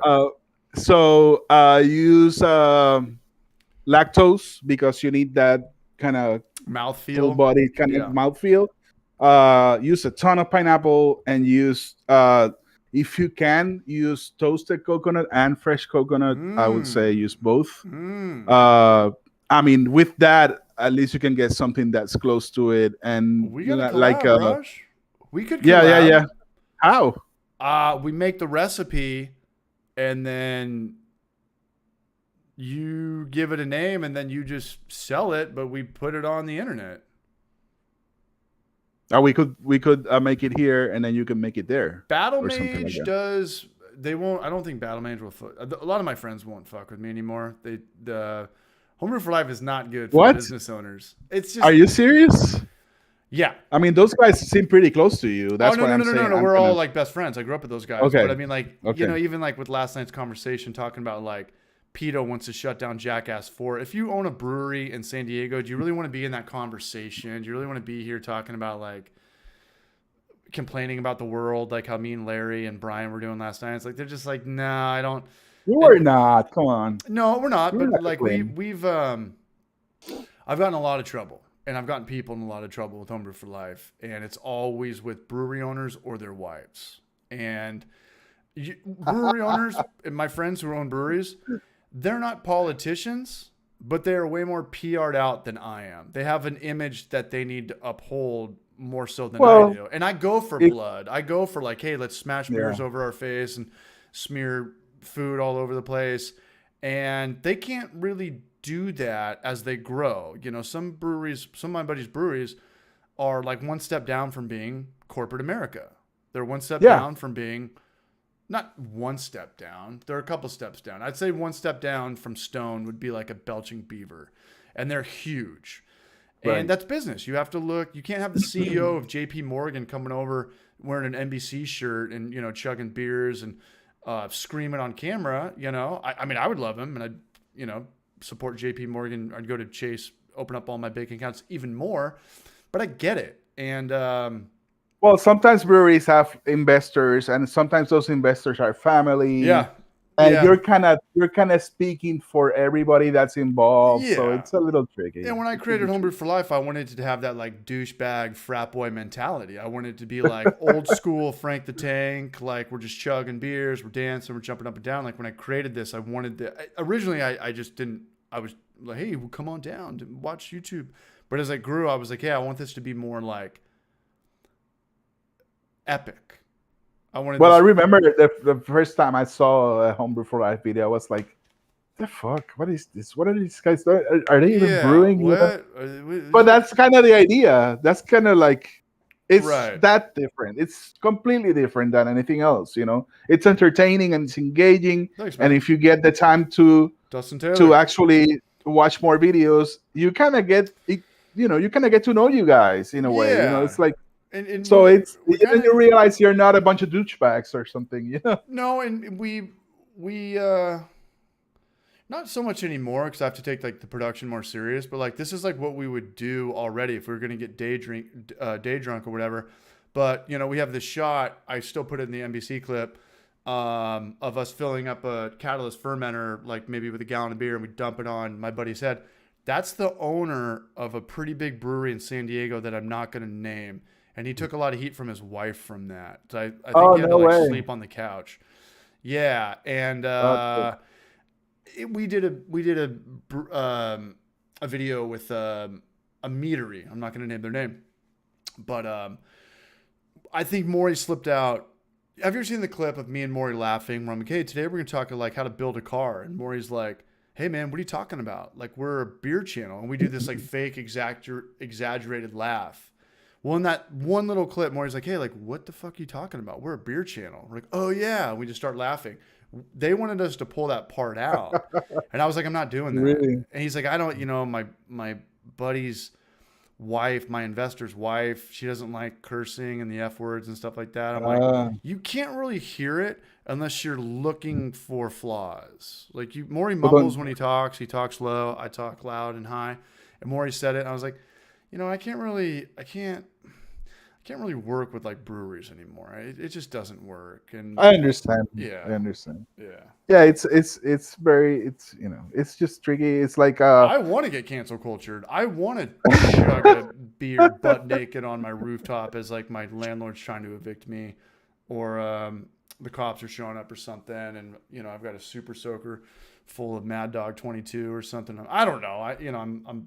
I'm being an idiot right now, but it just doesn't work well. You know, I try to go for like the douchebag college thing, and they're trying to grow a brand, and I see. Yeah, they're probably not going to. Well, actually, one of my favorite clips is the one that you actually have in a few videos. That it's you're drinking from the pickle jar. And they walk in and they go, hey, man, what are you doing? Worshiping the devil. Yeah, I'm worshiping Satan. That's perfect. I drink pickle juice. I do too. That's the thing. I do too. I love pickle juice. I don't pour it all over myself like you were, of course, because it's it's part of the video. But I think it's just hilarious because you start laughing and you're just forcing out this laugh. And I can't fucking stop laughing when I see that. Thanks, man. Awesome. Just try to give it like the evil Joker laugh. And I can't do it. Like the bummer about that video, or the sad part about that, we probably shot that 10 different times. It's like just Like, how do you fake laugh? Everyone try to fake laugh or fake cry right now. It's impossible. Well, I love that. I think that's the besides the whole educational part, which still my favorite video is the one where you clean the keg and you take out all the parts and all you show all the parts. That was when COVID hit. That was when COVID hit. Yeah, I learned a lot from that video, and I learned a lot from your videos. Thanks, but I think one of the things that keeps everybody coming back is the fact that it's entertaining, because there other homebrewing channels are not, this, and I'm not shitting on anybody, but it's like, it's not what they do. It's not their thing. They don't need to do that. But some people can't stand our channel because they're like, hey man, like what? Just tell us the educational tutorial. Like what? Why are you guys doing all these outtakes and weird shit? Well, that's not for them. It's not for them. No, it's just different. Everyone's channel has got a different theme. I love like simple videos. Like I watch Basic Brewing, which it couldn't be more basic. It's like two older dudes like telling dad jokes and just like brewing a batch. They've been around for a long time, right? They've been around for like 30 years or something. I love them because they're like, they don't give a shit. They're not trying to be cool. They're not trying to do any modern anything. They just brew, and they do all the modern styles, and they kind of get into it from this kind of older guy perspective. But I think they're genuine, and I really, really, really, really like them. And every time something comes out from them, I watch, because they do know what they're talking about, but they don't take themselves. I watch. I love CrackTube because it's one of those guys that is not cynical. He's just doing what he wants. And Jorge, at the end of the day, like we try to do this fake show bullshit thing, but like at the end of the day, it's like we're a tutorial channel. Yeah. Apartment brewer, brew show, the Hell's Brews, Short Circuited, Clawhammer Supply. At the end of the day, no matter how goofy or you want to show your face or not show your face or do a voiceover, you're going to learn more about beer by watching a video. Mm-hmm. And that's the bottom line. That's the bottom line. And by the way, I learned to use iMovie from your channel. I told you this before. Oh, from my other channel. I keep forgetting the name of the channel. Village Park Source. Village Park Source. Village Park Source. Yeah. Everybody check out Village Park Source. Village Park Source. But even Maury came up to me today. We were having lunch at Booze Brothers, and he's like, Maury doesn't watch Homebrew for Life, which makes me like him even more, because nobody works hard at Homebrew for Life except for me, because I write and I edit and I do all this stuff, from the thumbnails to the written stuff. And Trent's seen it. He'll come over and me and Maury will be like bickering, and Maury will be like, put the microphone over here. I'm like, you have no idea what you're talking about. He's like, yeah, you're fucking loud. And I'll be like, yeah, but you mumble. You sound like the human Gargamel. And we're best friends, so we can say shit like that to each other and get away with it. No one's gonna be butthurt because we've known each other forever, or for 7 years or whatever.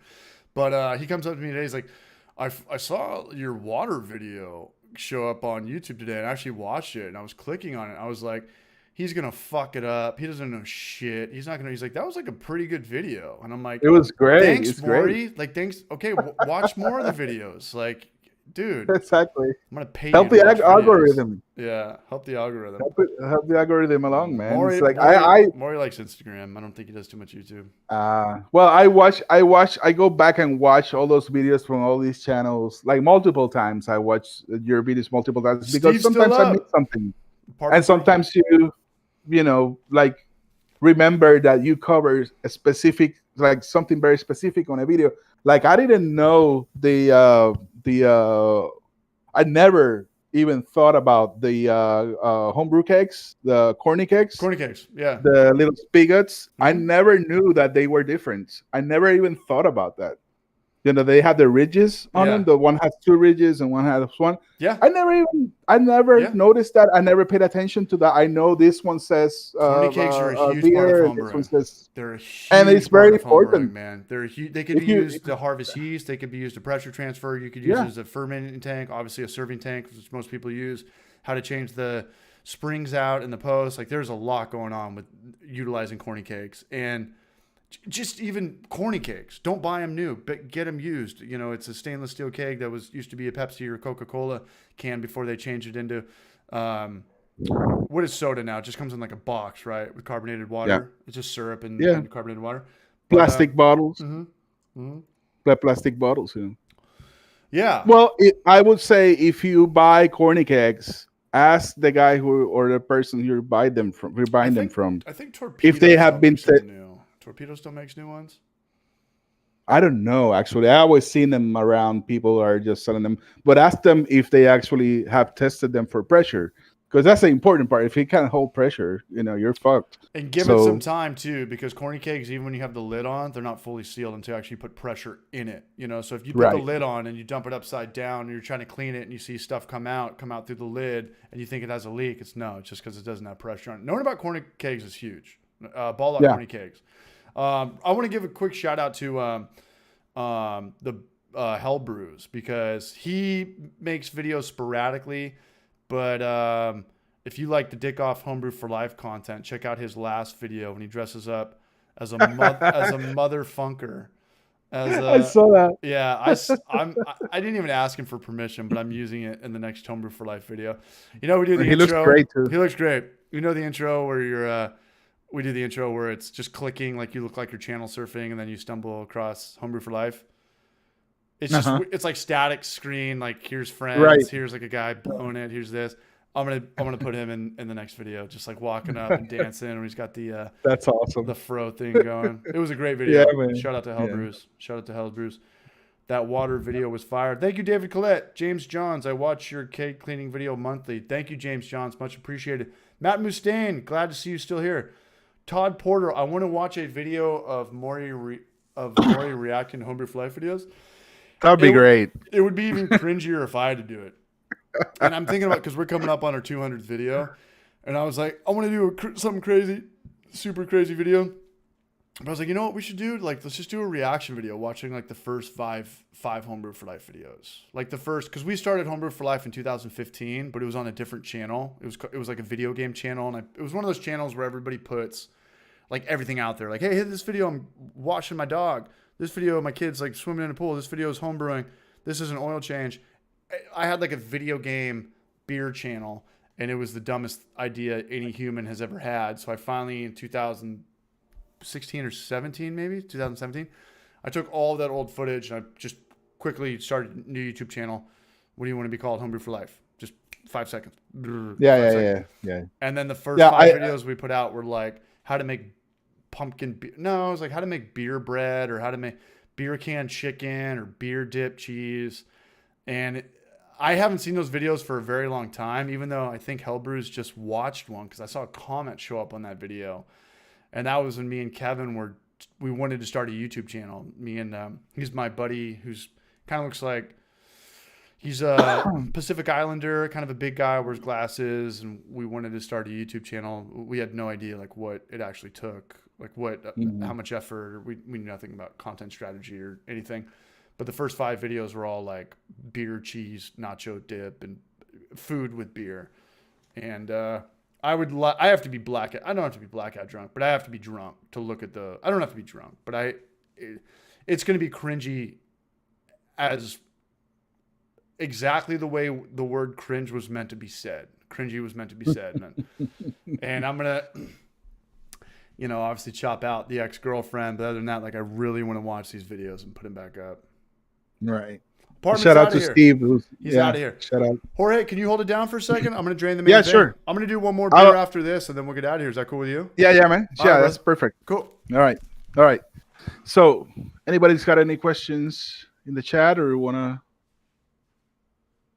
Oh, I think CH is muted. Yeah, I think he's just fucking around.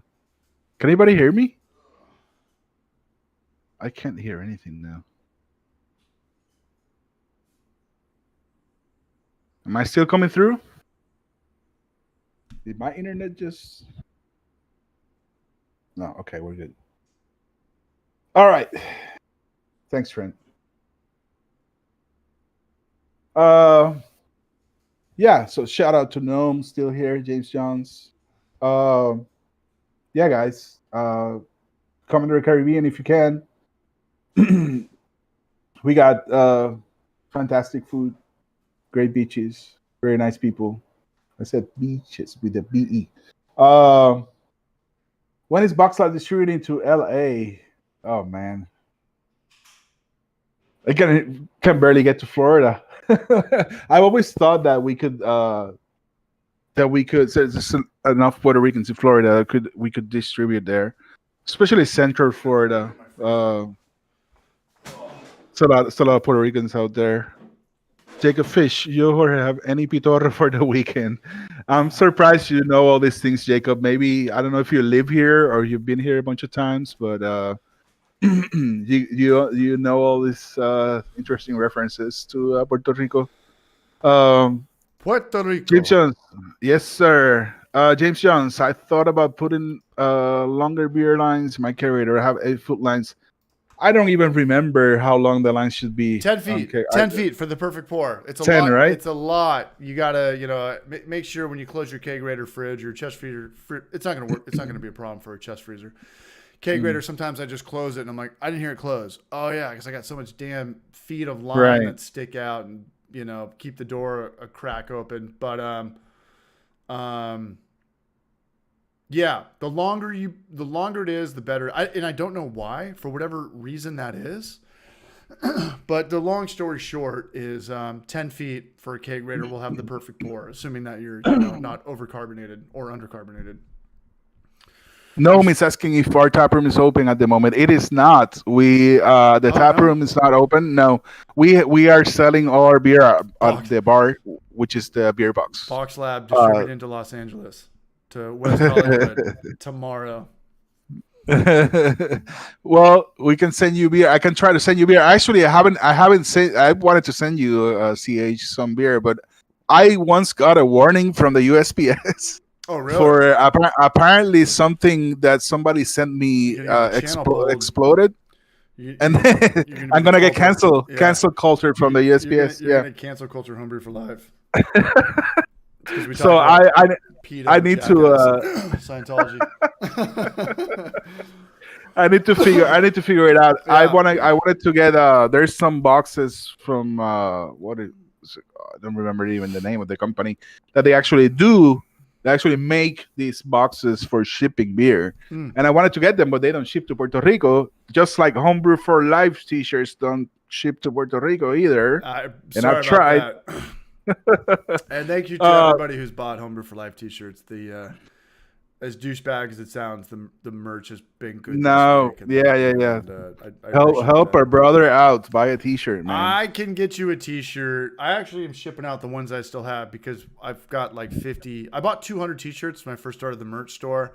And I can just buy it and have it shipped to you, and then I'll pay you. You're not gonna buy anything. You're not gonna buy anything.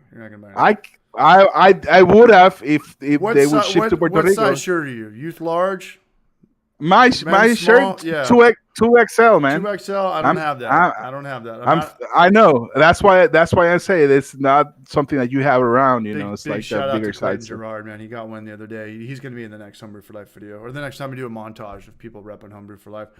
I buy t-shirts off my favorite YouTubers.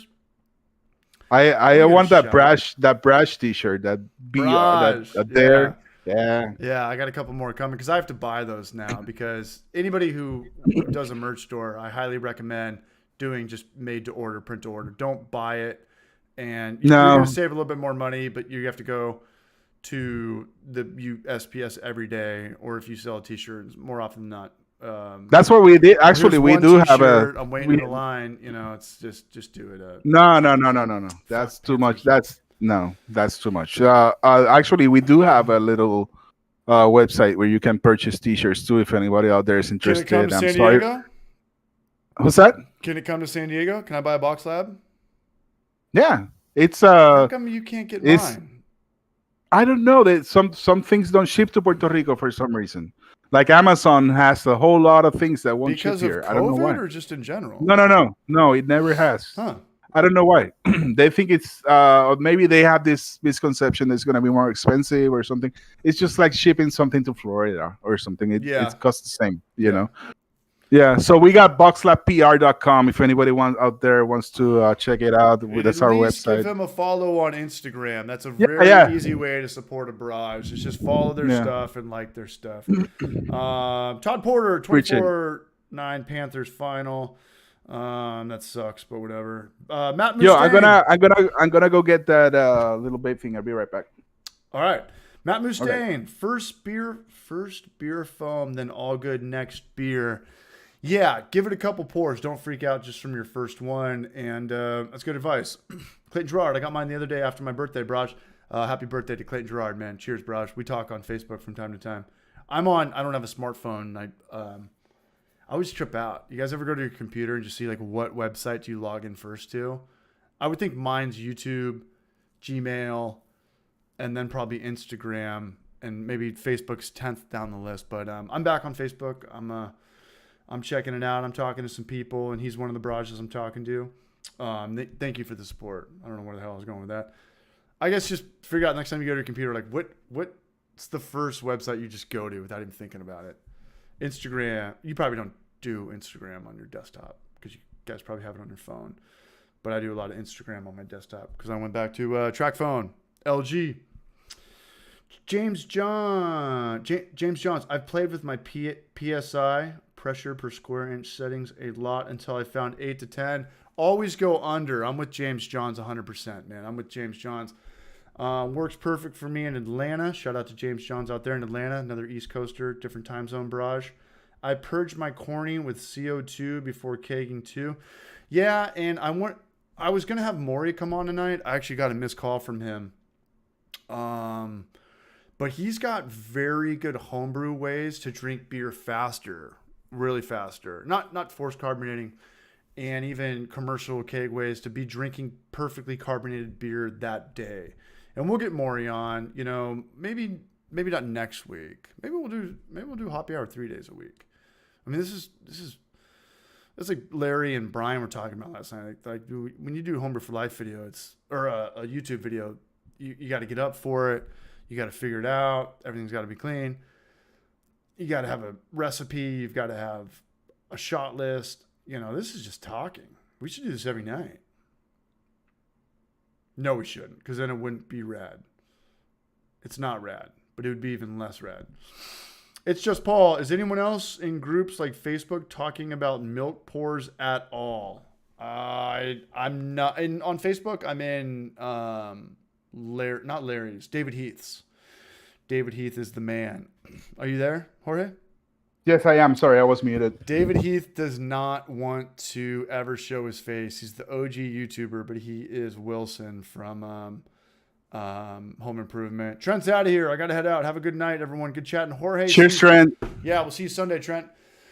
I'm looking forward to that video. I want to start chasing more views. I got to take the content strategy more serious because I need more subscribers, and then when I get more subscribers, then I can make more videos that I want, like short rib sous vide, crock pot, anvil. We'll do some NBCs, Tom. We'll get down with it.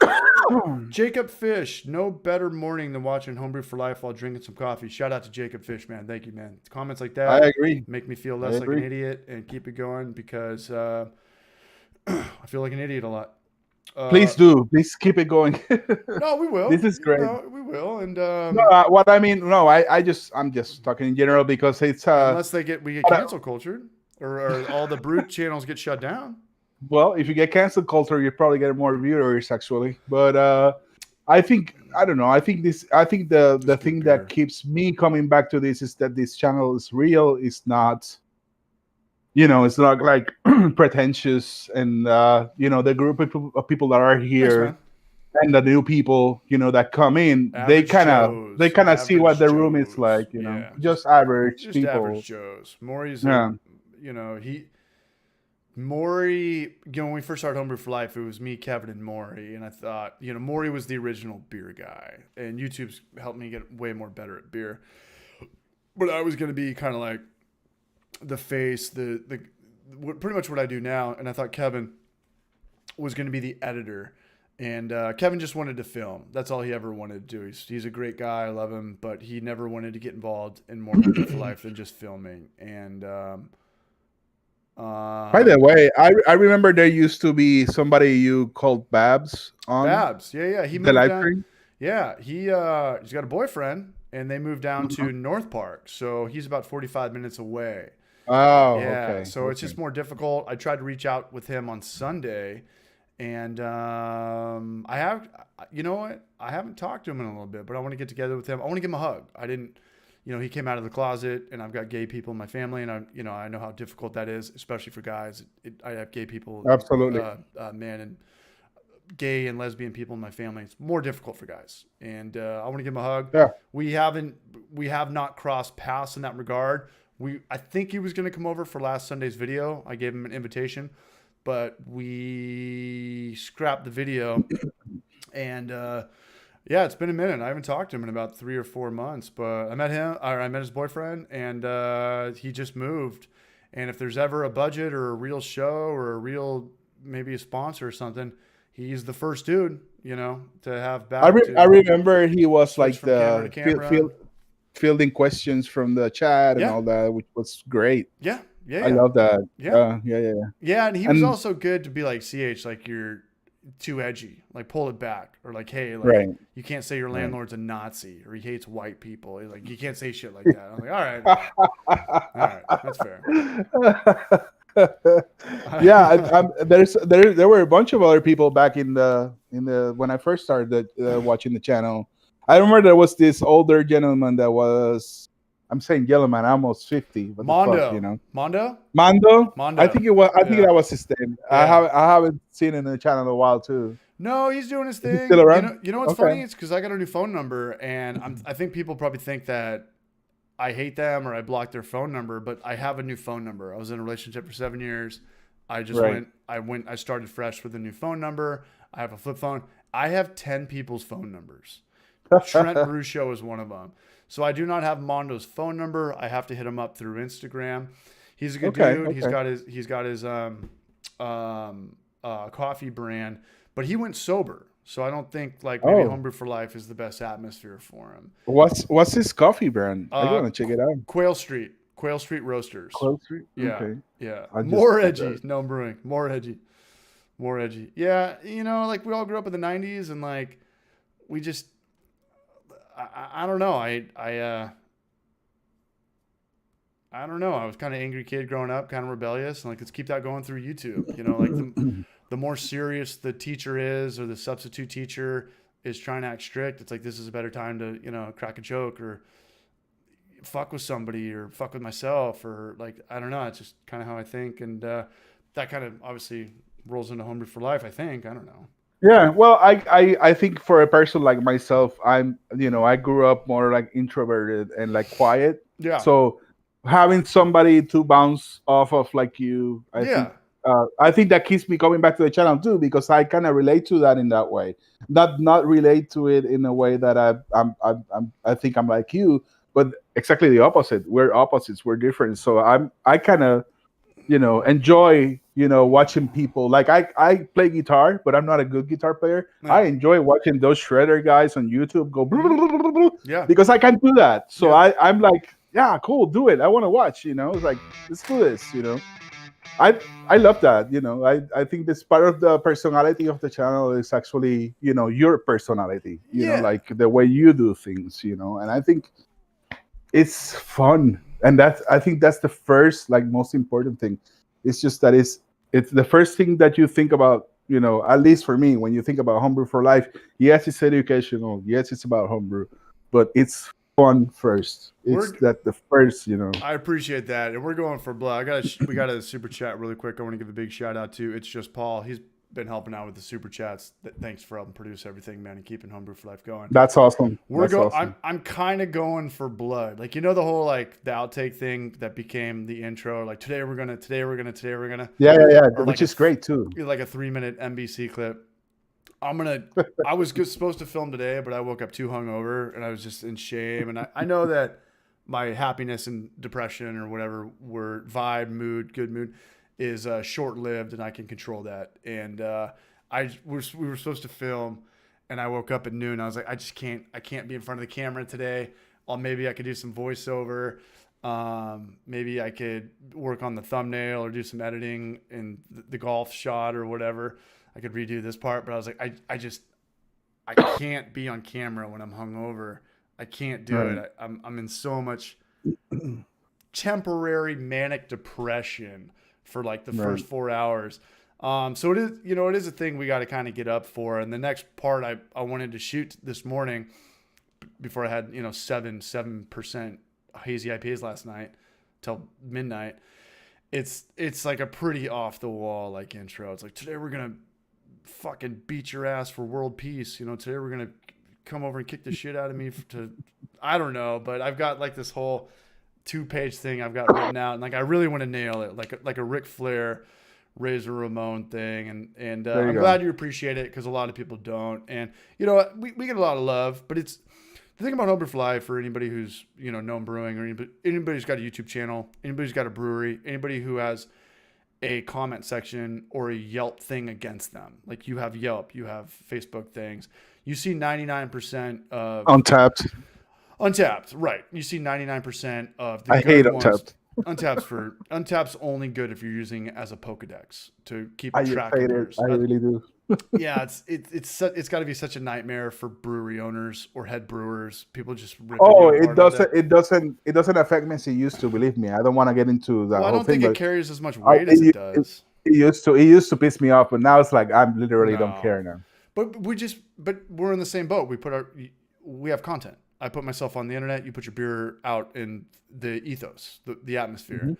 And we get a lot of love. The majority of it's all love. And I love the love. The love keeps us making the videos.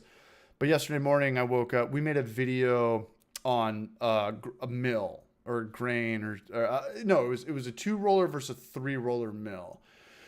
And someone just wrote like, this video is absolutely worthless. This means nothing. Like, you made me dumber or something.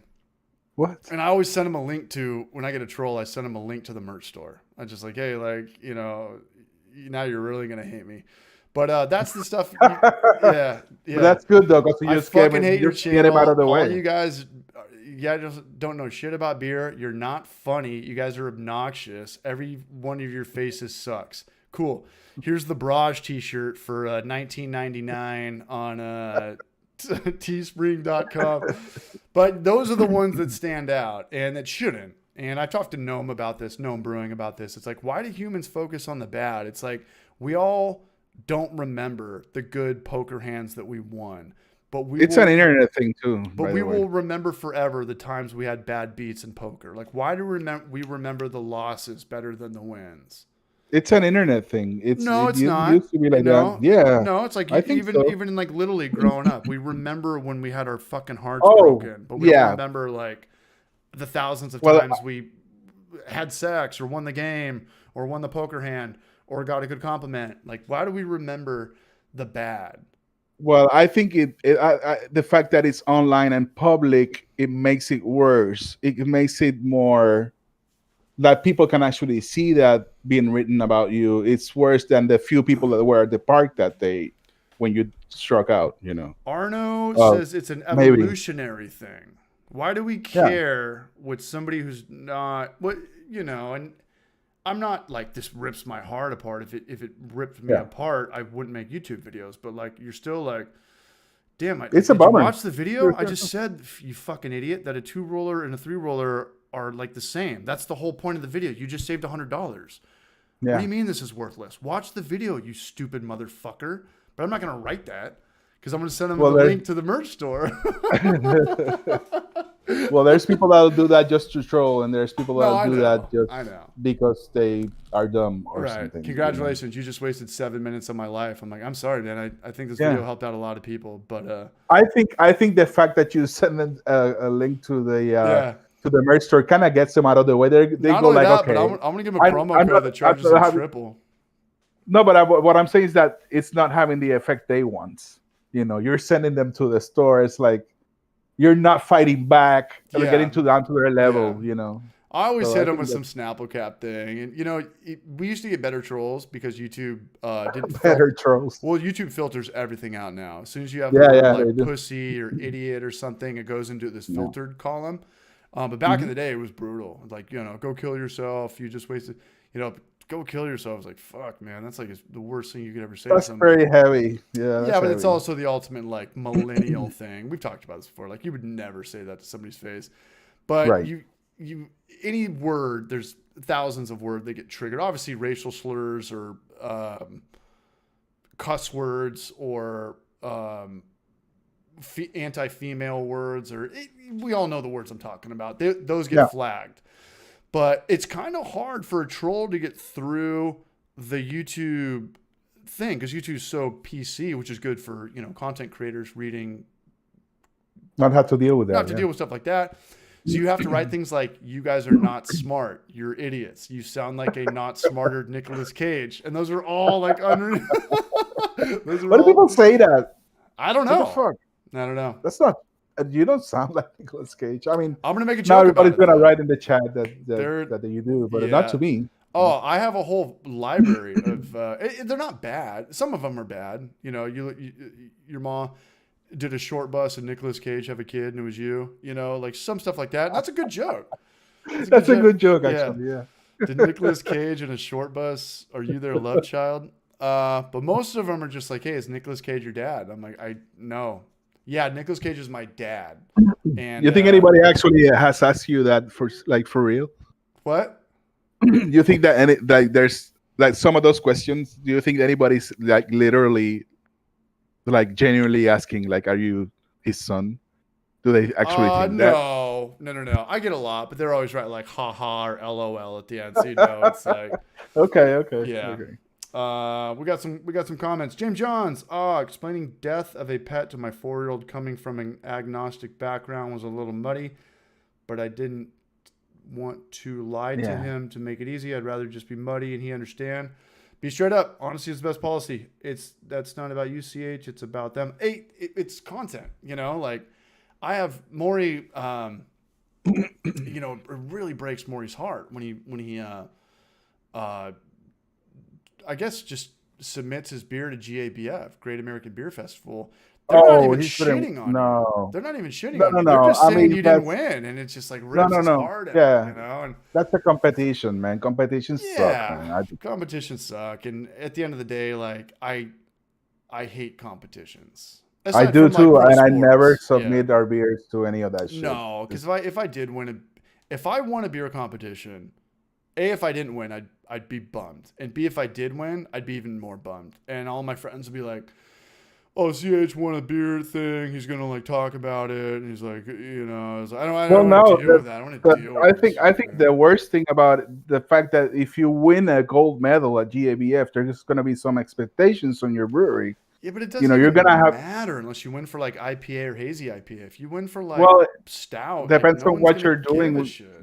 Depends on what you're doing with your business. Yeah. If you want your business to grow or whatever, then you have to do certain things. You can't just do what you want. But if you're like me, who likes small mobile businesses, and to be able to do whatever I want, I don't need some dude to come over and say, "Hey, man, let's do 200,000 barrels of this beer." And sure, to me, that's like getting even more stuff to do during the day, because I will have to like leave everything I'm doing and just go work on that. And I'd rather just be at the like creating stuff and doing something new. And I just my way of watching it. Maybe someday I win a medal and change my mind, but here's now it's like, here's the thing about medals. If I go to breweries and they do have it's like a medal. It's like an actual medal. There's bronze, silver, and there's gold, and they're hanging around. Yep. They're fermenters and stuff.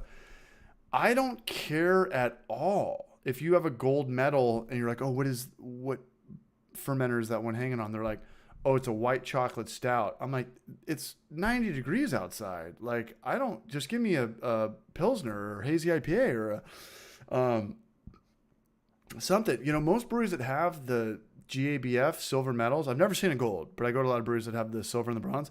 It's always like Belgian sour, I don't know. Specialty. I've never seen one that's actually like a popular style of beer. I've never seen a gold or a silver or a medal.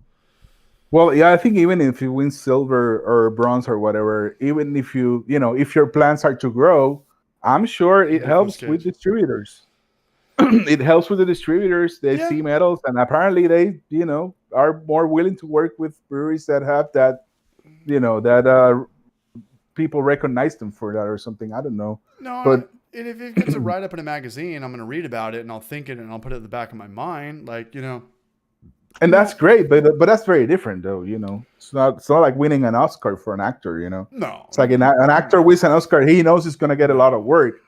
But if you just want to be Daniel Day-Lewis and make one movie every 15 years, then you don't need an Oscar because you don't want to get into that train. And maybe it's good that you want it, but you can still say no or something. You're in that financial position where you can actually not work or something. I don't know how that works, but you know what I'm saying? It's I do know what you're saying. And the more I'm thinking about this, and I want to ask you and obviously everybody else in the chat, are beer competitions losing credibility more and more? Did they used to be bigger? I don't think so. I think I've seen them more now with the pandemic. I see more, especially homebrew competitions. I've seen more now because everybody's at home brewing. Not anymore as they used to be last year, but I don't know. I think there's plenty of breweries that are still willing to sell 7 or 8 beers to GABF every year and pay the fees and all that. I mean, people are willing to do it, so it's basically a business, Maybe I'm thinking just because they called it off with COVID last year and they canceled it, but like I don't think it matters. I remember 6 or 7 years ago, if you won gold or GABF and you heard about it, like we're going to drive to Temecula. We're going to drive to, what's the furthest place I've gone for beer? Probably Temecula. I've never been to LA, but 6 or 7 years ago, it was like these guys won gold in West Coast IPA and they're only 90 minutes away. We have to check it out, and I think that hype is way bigger than medals. If Pliny the Elder comes into town or, I'll have Noam on, he's telling me all about Treehouse and Heady Topper and all these beers. I would way rather try that than a gold medal GABF beer. Like, because hype is ongoing. Hype is way bigger than medals. Hype is way bigger. And these beers goes on. It goes on. And people, when people start brewing beer, they're like, oh, I want to be the next Pliny the Elder. I want to be this and that. It's like, if you really want to dig back, Pliny the Elder is probably 3 decades old. It's probably early 90s. Around that, yeah. It's been around that. Like, this doesn't happen overnight. There's no get rich quick scheme, and they kept it close to the chest. They probably never mass produced. It's kind of like what we were talking about with Gnome Brewing. It's like they want to keep it fresh, so they keep it close by, right? They keep the distribution chain within the state or the next state over or the next state in a certain whatever radius. And they have a big tap room and all that. Yeah, and it's like we were talking about, I forget who it was, but we were talking about Society Pupil. And it was probably the most sought after San Diego beer. Society, the Pupil. Society is the brewery. The Pupil is the beer. Society with an E at the end. Society with an E at the end. Right. And as soon as they put it in a 6-pack and did mass distribution, the demand went down. Nobody cared anymore. Nobody cared as much. Some people love it because they can get it, but the diehards that thought they had like this thieves hideout, VIP pass to it, were like, I don't want it anymore. Even though you didn't even sell out, you just put it in cans and distributed to it. And I don't know. It's the hype. The hype is bigger than the metal. Yeah, absolutely. The hype is something that could go on for decades. Metal's just one time. Right. And Dan Diego, here we go. CH, I agree that BJCP is losing its reputation. I agree with Dan Diego. I can't really prove if we're right or wrong. I just feel like it's less talked about. But, hey, Matt Mustaine, local competition won Pecan Pastry Ale. We were just talking about that. Local competition won with Pecan Pastry Ale. If it was a West Coast IPA tournament, that sounds pretty jacked up. Jorge, do you want to do one more? Or you got to get out of here. Yeah, I think it's my time. It's almost midnight. I should step out. Should we wrap it up? Yeah. Well, you can stay and hang out all you want. It's only 8:40 my time. You guys want to do one more beer? I've got this one interesting, weird wine beer. I've got a wine beer. It's like a wine beer. Sangria it's like beer. Okay. So it's got a bunch of fruit. Red Sangria Ale. Who makes that? Booze Bros or Alfarms. Oh, their sister company. Yeah. Cool. Okay. I don't think most people. I'm not saying it's good or bad. I just think most people do not get it, as they maybe not should. I mean, it's, sangria beer. Keep it real, always be chill, no matter what. Clayton John Gerard has the right idea. Shout out to him, man. Thanks That's for the true. love, Braj. But I'll crack this. Let's keep it going. Jorge, hold it down while I use the restroom, if you don't mind, and then we'll do the formal goodbye when I come back from my 40-minute jerk shower. Be right back. All right. Okay, so what do we got? BJCP and the ABF are, I guess, not as important as they used to be, especially with last year. You think you're in a bigger position, you should just expect to get well-informed opinions. That's true. Arno, totally true. I agree with that. It's feedback is the most important thing in beer. It's very important to.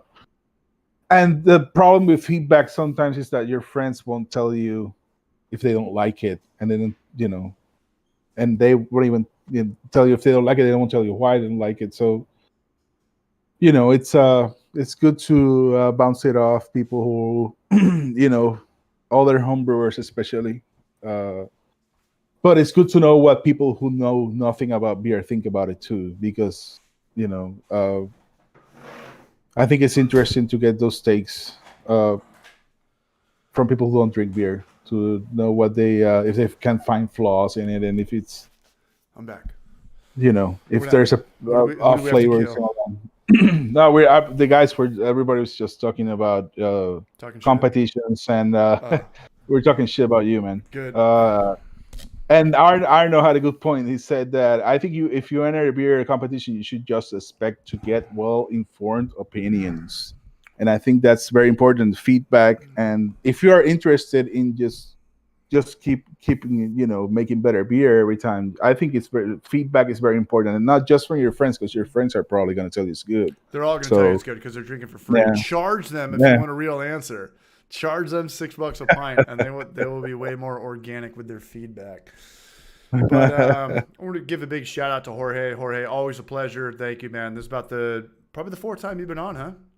I'm not sure if it's third or fourth, but it's somewhere around that. Yeah. We got to get you on more. It's going to be BrewTubers. I mean, you're pretty much the only brewery owner that will probably come on, but no one's going to come on pretty much from San Diego or SoCal, because the beers come out and people are going to, maybe diss a beer style. In the morning, they're going to ask me to take it down. I'm not going to do that anymore unless I really think in my heart, like, somebody needs to. Nah, man, I'm pretty far away. So yeah. It's all fair, man. But I would appreciate it, man. And if anybody wants to follow Jorge's Instagram, that'd be rad. That would be cool. Yeah, my Instagram is the brewery's Instagram. You can follow us at. It's in the link. Oh, it's in the It's in the description. Oh, there you go. I'm looking at it right now. I've got the super chat link. I'm a grown man and I panhandle for money. Jorge's Instagram brewery link, and then the merch store, and then last night's super chatters. Yeah, thanks everybody for coming out, and keep supporting CH with this. This is a great community. This is a great community. I think it's a great community, and I think community is the most important part of beer, man. Community is the most important thing in beer, at least to me, and sharing and all this knowledge between us all, CH and the chat, and us being on the show, I think it's really, really important, and I think it's what it's all about, really. So I appreciate everybody coming out, and you still have 42 people watching. So this is when it's the best. This is when I get naked. I put on a coconut. I'll watch it in the morning. Then I'll watch you get naked in the morning. No. Hey, I'm glad you're here, man. You have a good night. I know it's like almost midnight your time. It's man. almost midnight. Yeah. You're a daddy-o. I got that football game's already over. We're hanging out. We'll get you back on maybe later on in later October. Anytime, man. Just let me know what let's day. Just do this Tuesday, Wednesday, and Thursday. Tuesday, Wednesday, and Thursday. Yeah, that'd be great. Thursday. Yeah, this is cool. Like, when we have 3 people on, it's just everyone's kind of not talking over each other, but like I want to hear what people say. But 1 or 2, you can really talk to the chat, and that's kind of what it's all about. Yeah, I'm not going anywhere. I'm drinking one more. All right. Is that it for you, Brush? Yeah. All right, Jorge, have a good night, man. You too, I'm and thank you. Always, Braj. I'm gonna boot you right Thank now. you for inviting me. It's great to be on the show. I love this channel and I love what you do. Thanks, and Braj. I love being part of it. And we'll work out that T-shirt thing. And We will. You give me some beer, I'll get you a T-shirt. I will. I'll figure out the beer thing. I Jacob promise. Fish says ciao pescao. Pescao. Pescao is a slang word for fish. Let the man sleep, Jacob Fish. He's got to go to Shout bed. out. Thank you guys, and shout out to Hell Brews. Buenas noches to Raul over them in Mexico. All right, and I'm gonna boot you. You guys. All right, brother. Have a good one. Later, Love brother. you guys. Love you more, man. Bye bye. Peace, Braj. All right, we'll stay here. Let me go back to this. We got one more beer, and whoa. I remember when we first started this, it was such a nightmare to figure out. Let's come here. There it is. We got one more beer, and that's it, man. Just glad everyone's here. Theron's here. Theron, I do not know what your profile picture is, but I like it. I like it a lot. It looks like I don't know, one of the kids from the Goonies or something. You gotta keep me posted on that.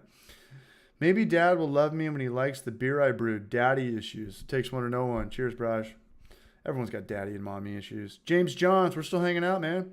Gnome Brewing. I want to get Gnome back on. Gnome, I was working on some of our videos yesterday. I want to chop up some stuff. We've got, I want to start doing kind of the Joe Rogan thing where we'll take one of these 2-hour podcast, 4-hour, 5-hour podcasts, and we can just chop it up. Like what we did tonight. Like I'm trying to, talking about beer competitions, talking about hurricanes at minute 46, talking about dead beers at minute 31. No, I got a lot of good content I think people would benefit from our stream. Oh, it's there on me in 3rd grade.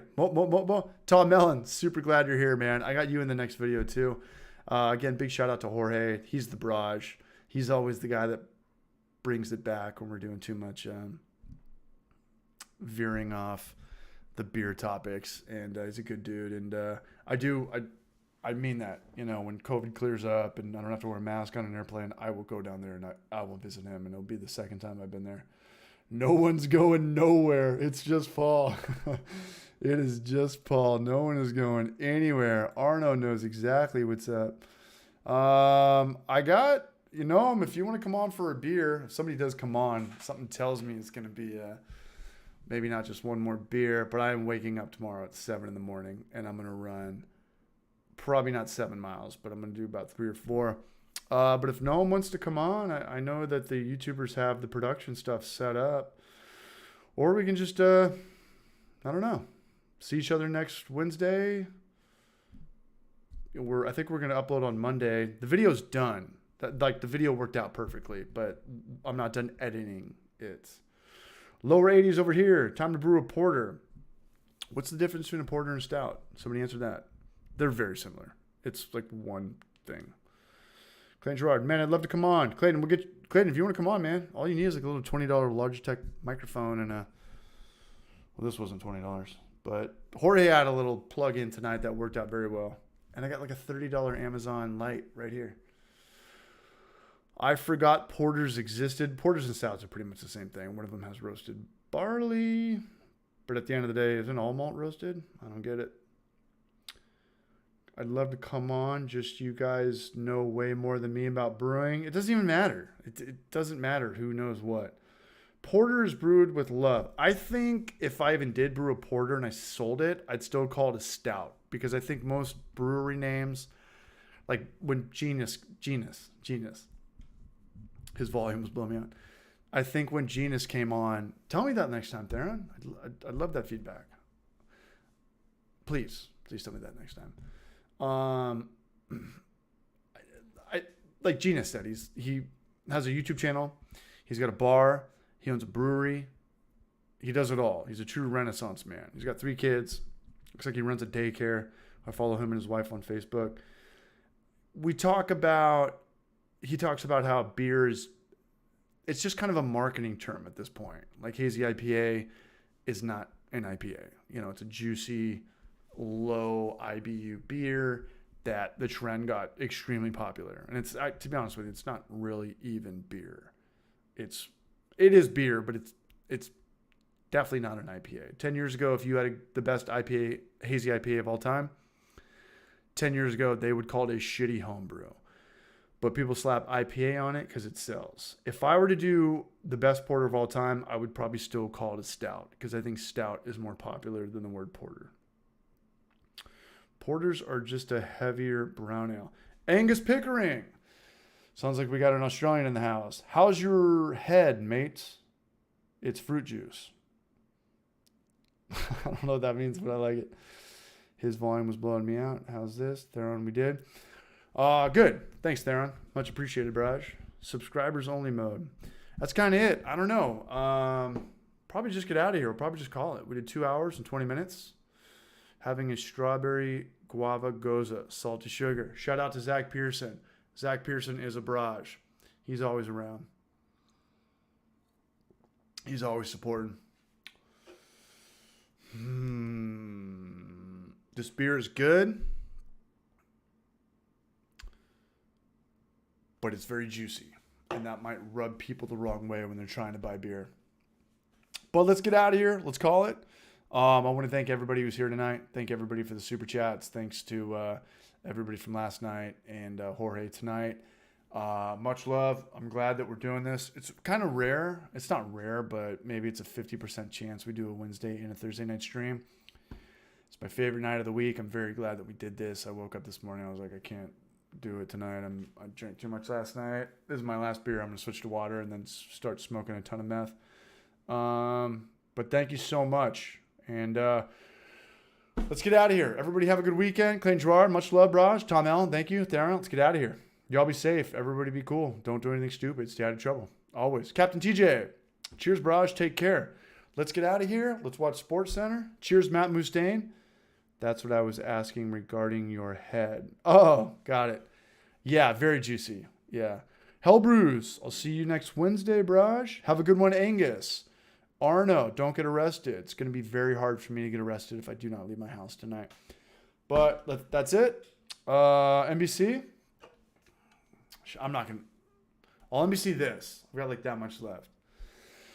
3, 2, 1. I know what we have. Say it. M. No. B. Just say it! C. More, man, Mr. Puerto Rico!